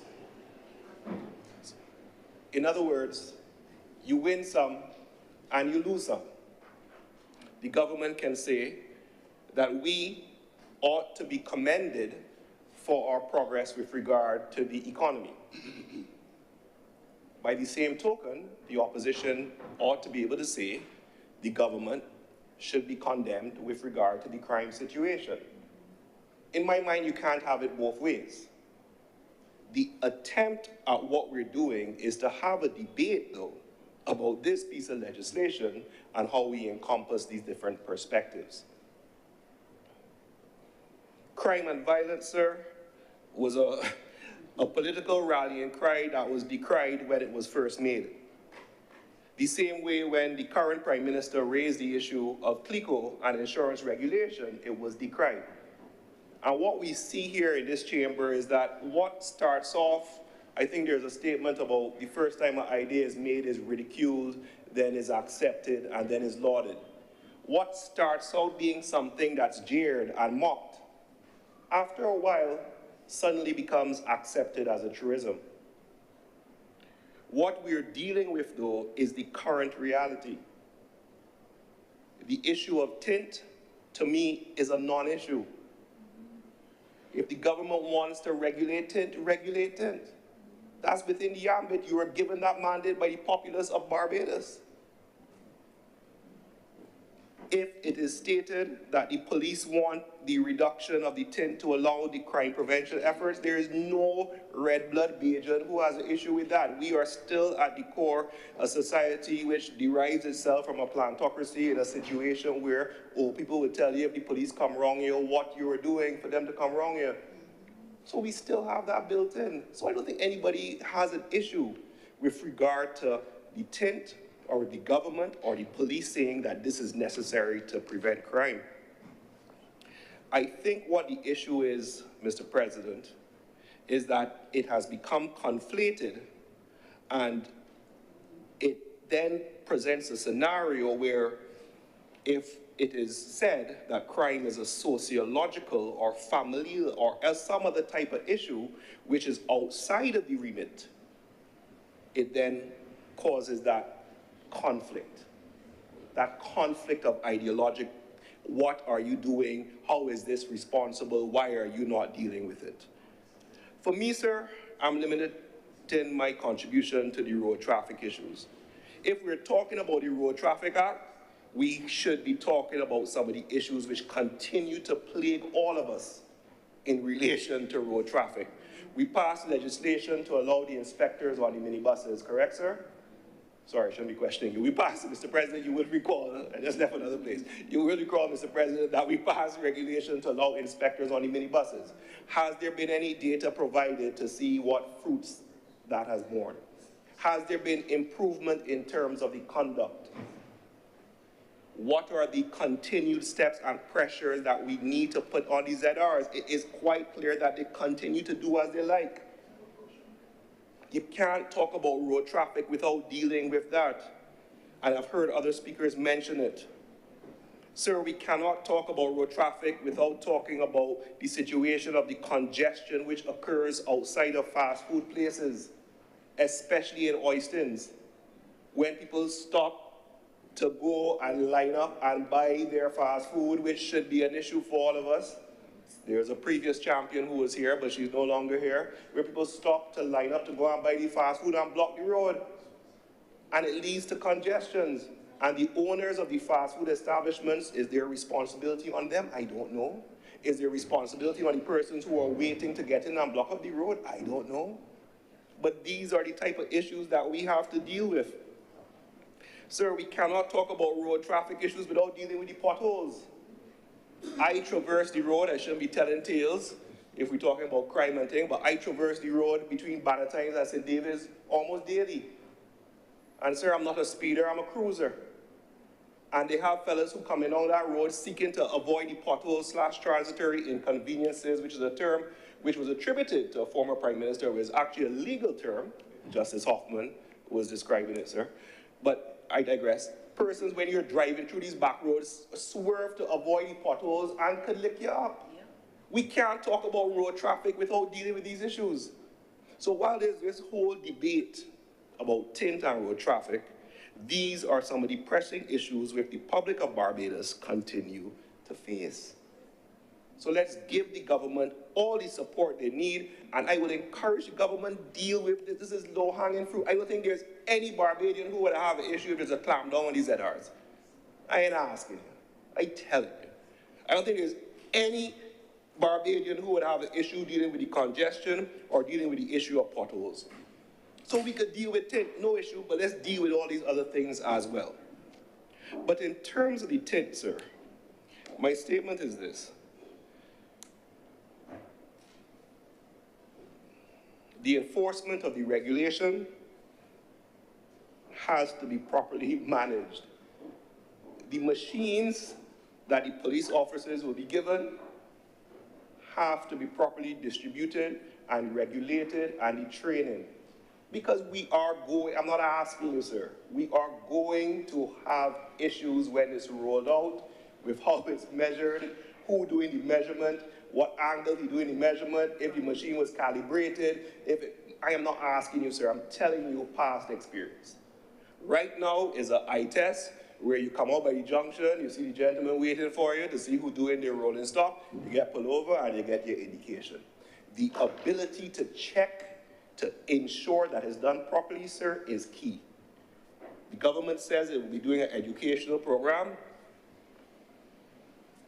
We will see, sir. But in terms of the regulations themselves, which were circulated, I have some suggestions to make. We've heard today the government speakers lauding the efforts of the judiciary and the prosecutors in terms of dealing with crime. However, the regulations which we have been provided indicate that the persons who are exempt from the tint regulations, that is, the persons who are allowed to keep their tint, currently stand as the President, the Prime Minister, Defense Force, prison personnel, and other persons who have submitted the necessary medical qualifications to do so. There should be consideration, I say, sir, for the Attorney General, which is not in what I have seen, the Chief Justice, which is not in what I have seen, the 8 judges who we just referred to, who are supposed to be dealing with the criminal backlog, they're not listed in there, or the other judges, heaven forbid, who have to deal with all these situations with debtors and jealous spouses and all the myriad of issues that judges have to deal with, nor is there provision for the prosecutors. If there is a safety concern, which is why, or a national security concern, which was why we have President PM, certainly the Chief Justice, the Attorney General, judges and prosecutors should be included in this list because these are the persons who are on the front line. I know we can talk about senators and MPs, sir. Nobody deals with that. We know we'll get through. We'll break for ourselves, sir. But in all, bringing it back to the center, the debate is supposed to be about the road traffic and the issue of the tint. The debate in terms of the legislation speaks to discharging liability for contraventions of regulations under the Road Traffic Act and the payment of penalties, that is money, to remediate the same. I've said what I have to say, and I thank you for the opportunity to do so, Mr. President. Thank you very much, Senator Kevin Boyce. If no other speakers, Senator Cummins. Thank you very much, Mr. President. I'd like to, as usual, thank all of the honorable members who have spoken. And I want to take the opportunity to revisit a particular press conference where, in that press conference, the Honorable Prime Minister, the Leader of Cabinet, the Leader of Government, spoke about a number of things, including the creation of what she termed at the time Citizen Advisory Council. She identified the various elements within our society and our community where crime can impact, has impacted, and needs to be involved in finding solutions. I believe at the time that the Honorable Prime Minister spoke, she spoke then about ensuring that we have an all of Barbados approach to crime solving. She made sure in that conversation as well that she said the issue of crime cannot be, must not be politicized. It is for that reason, Mr. President, that I did not pick a noise in my opening presentation, and I deliberately started to point out how much money this government has assigned in our annual estimates of expenditure to the Barbados Police Service since 2018. I deliberately, and I said so, did not go any further beyond 2018 because I sought not to politicize this issue until I had to respond.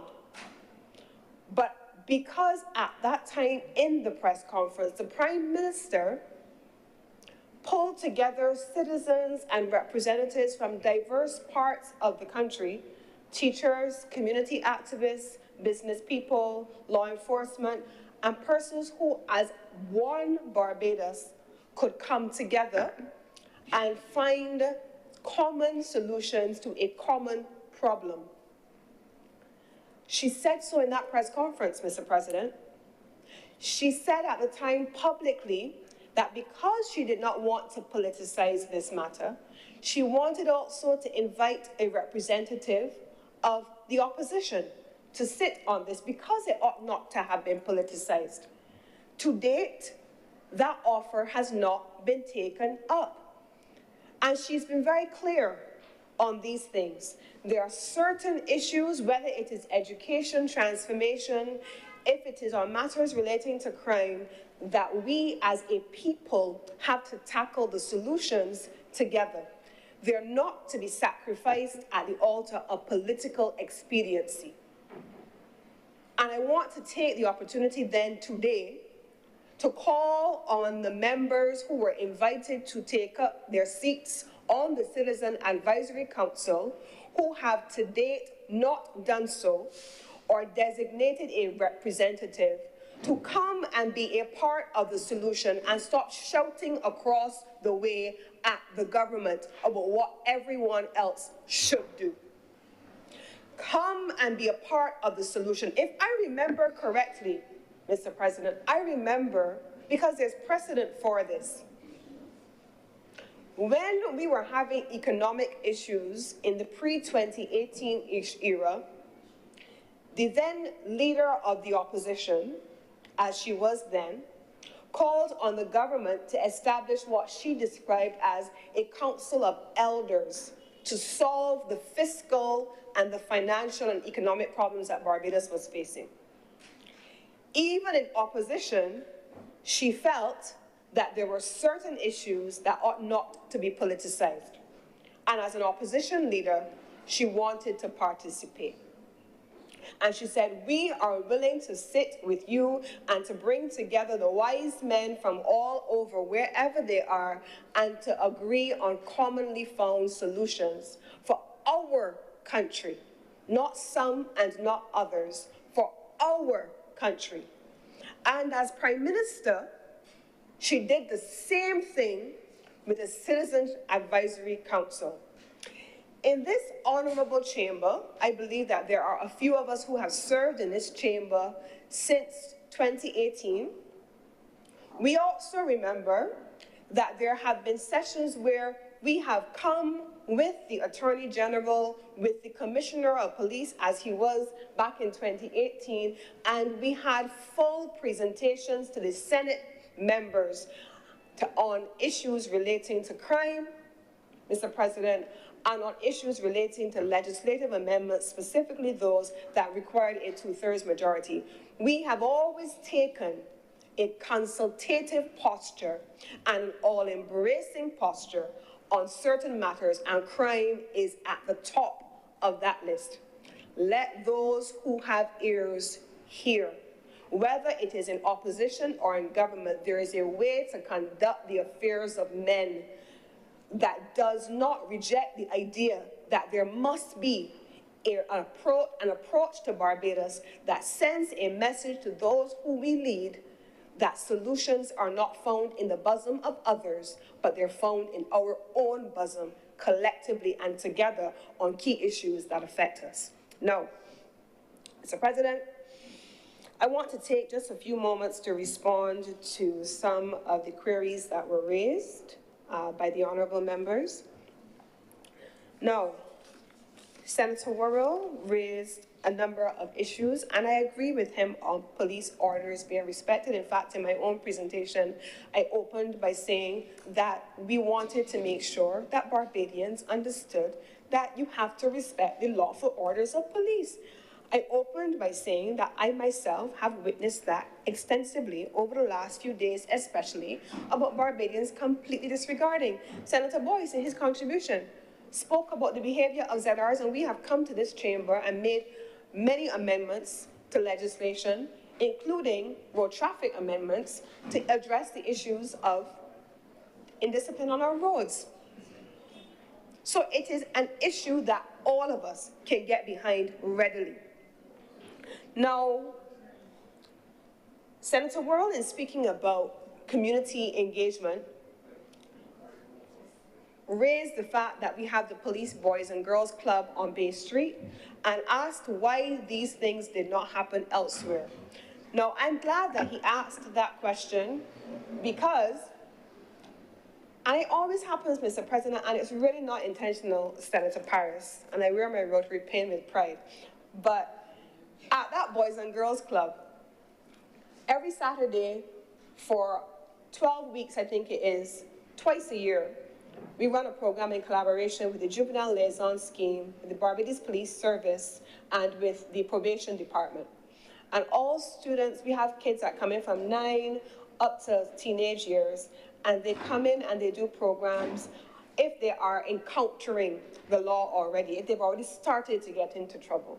Parents, there's a parental intervention component of that because, as Senator Morris and Senator Drake said, it starts in a home. Parents have to be involved. It is also why, under the government specifically, the police have indicated that there are a number of community engagement initiatives. There is a school liaison program, which is undertaken in collaboration with principals, teachers, guidance counselors, and it is being executed in primary and secondary schools to target at-risk youth.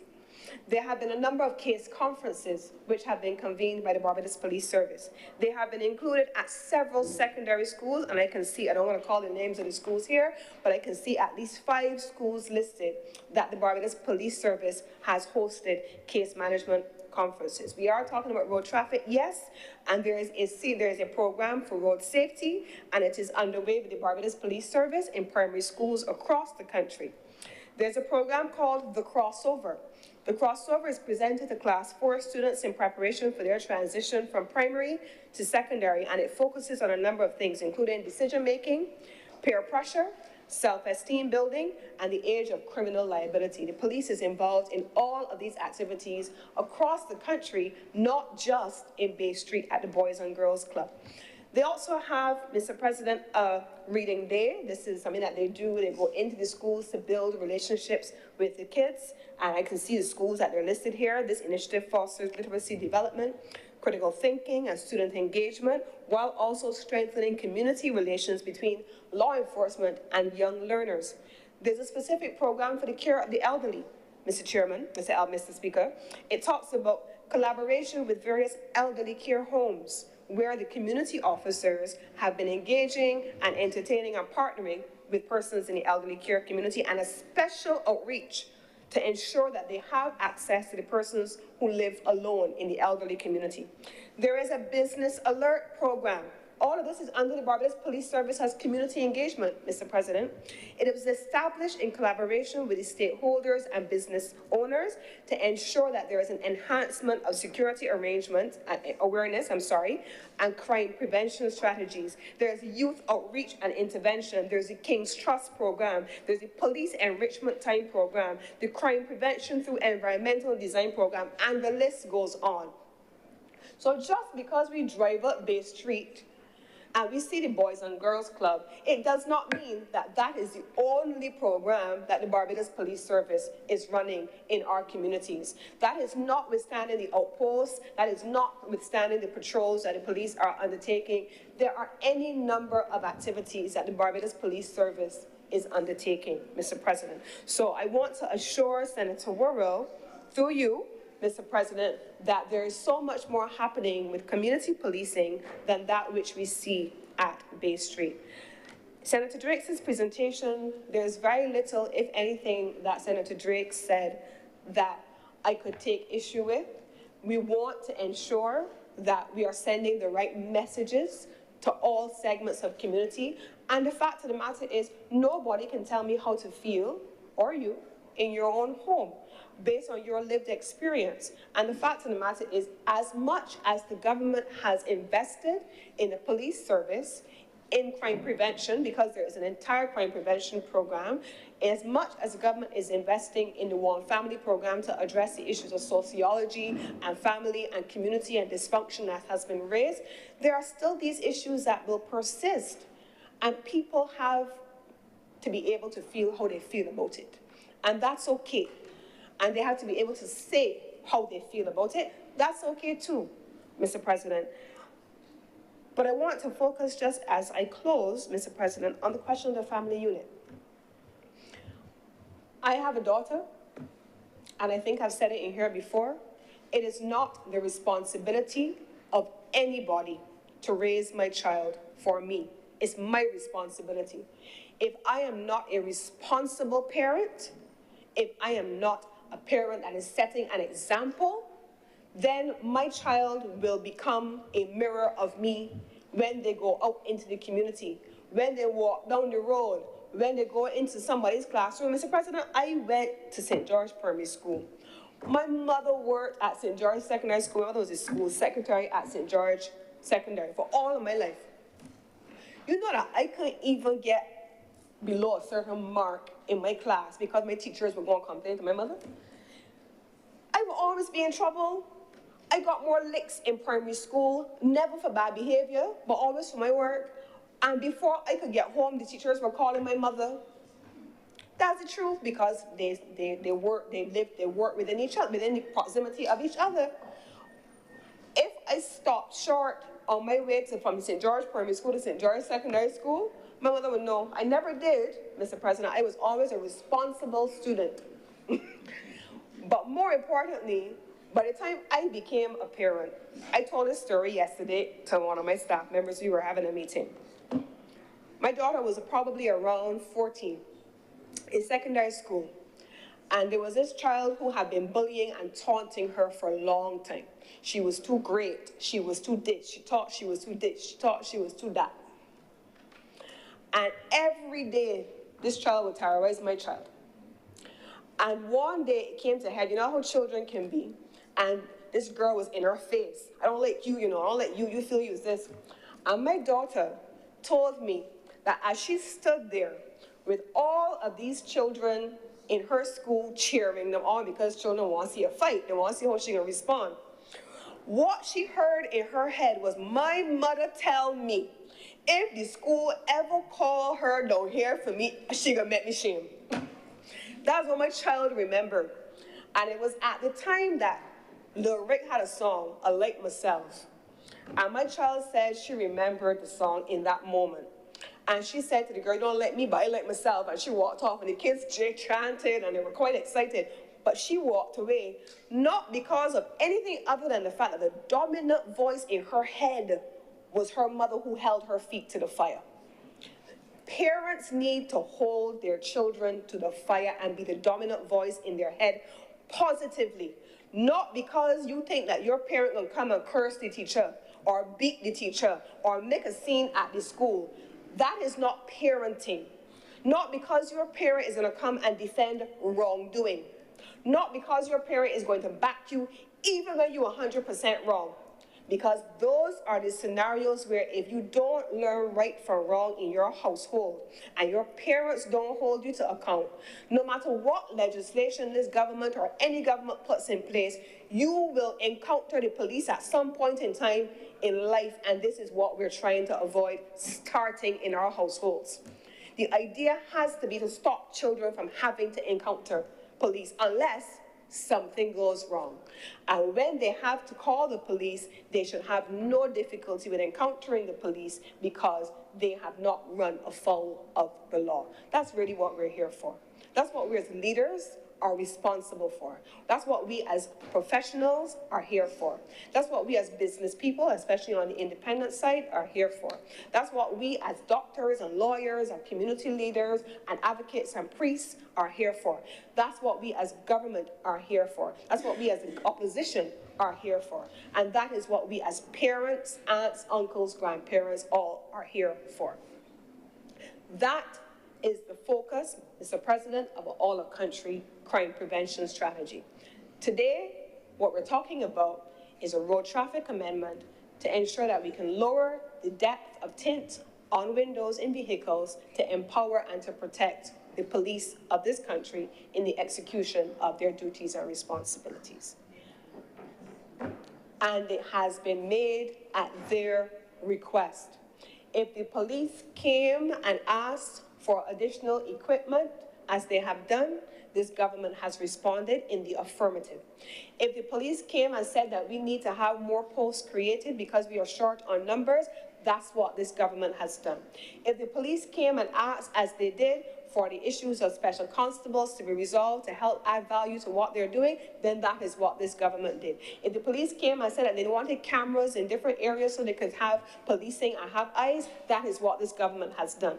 This is what a government does when it is supporting the people who protect our people. This government is supporting the Barbados Police Service with this amendment, and not only do I commend this amendment to this chamber, but I commend it to all right-thinking Barbadians. I beg to move, Mr. President, that this bill now be read a second time. Thank you, Senator Cummings. The question is that this bill be read a second time. Will those honorable senators in favor, please say aye. Aye. Those against, please say no. Methinks the ayes have it. Mr. President, I beg to move that Your Honor do not leave the chair and the Senate resolve itself into committee for further consideration of this bill. The question is that I do not leave the chair and the Honorable the Senate resolve itself into committee for further consideration of this bill. Will those honorable senators in favor, please say aye. Aye. Those against, please say no. Methinks the ayes have it.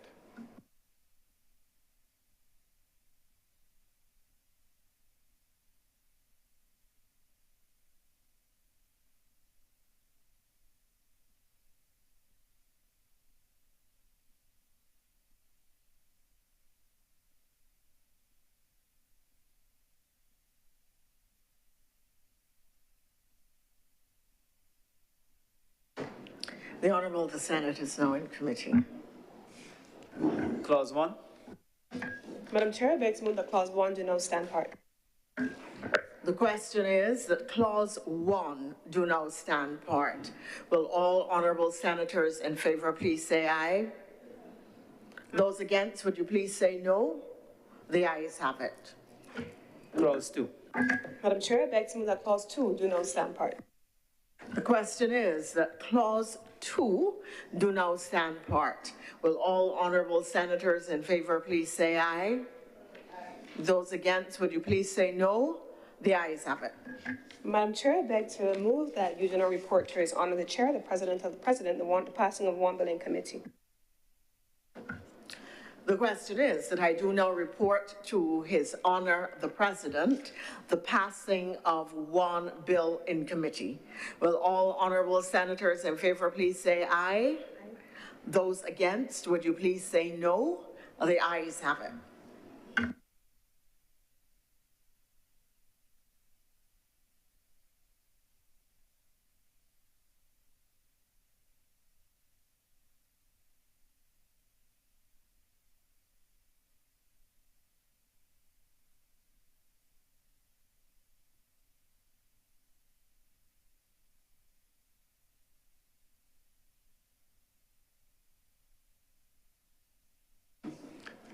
The chairman has reported the passing of one bill in committee.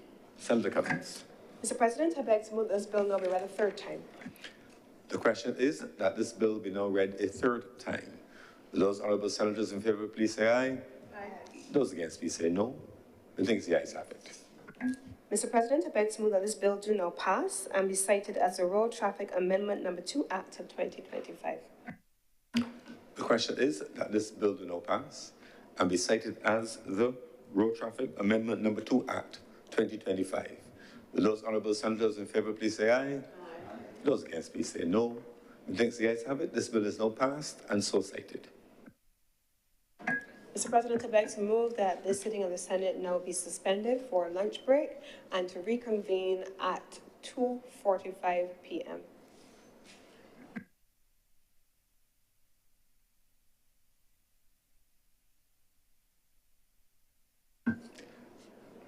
Just before I put the question about our break, just want to acknowledge two young visitors to our chamber, Ms. Lithcott and Ms. Cox. Welcome. Happy to have you. Hope you found our session interesting. Lynch and Cox. Lynch and...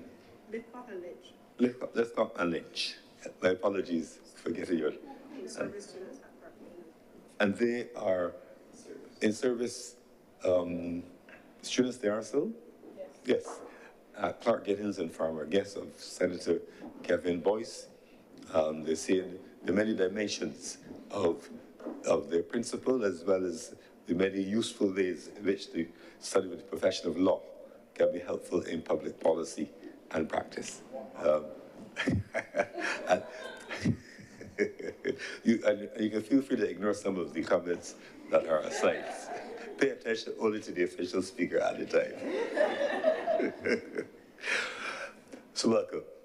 The question is that this sitting of the Senate be suspended until 2:45 p.m. today. Will those honorable senators in favor please say aye? Aye. Those against please say no. The next ayes have it. This sitting stands suspended until 2:45 p.m. today.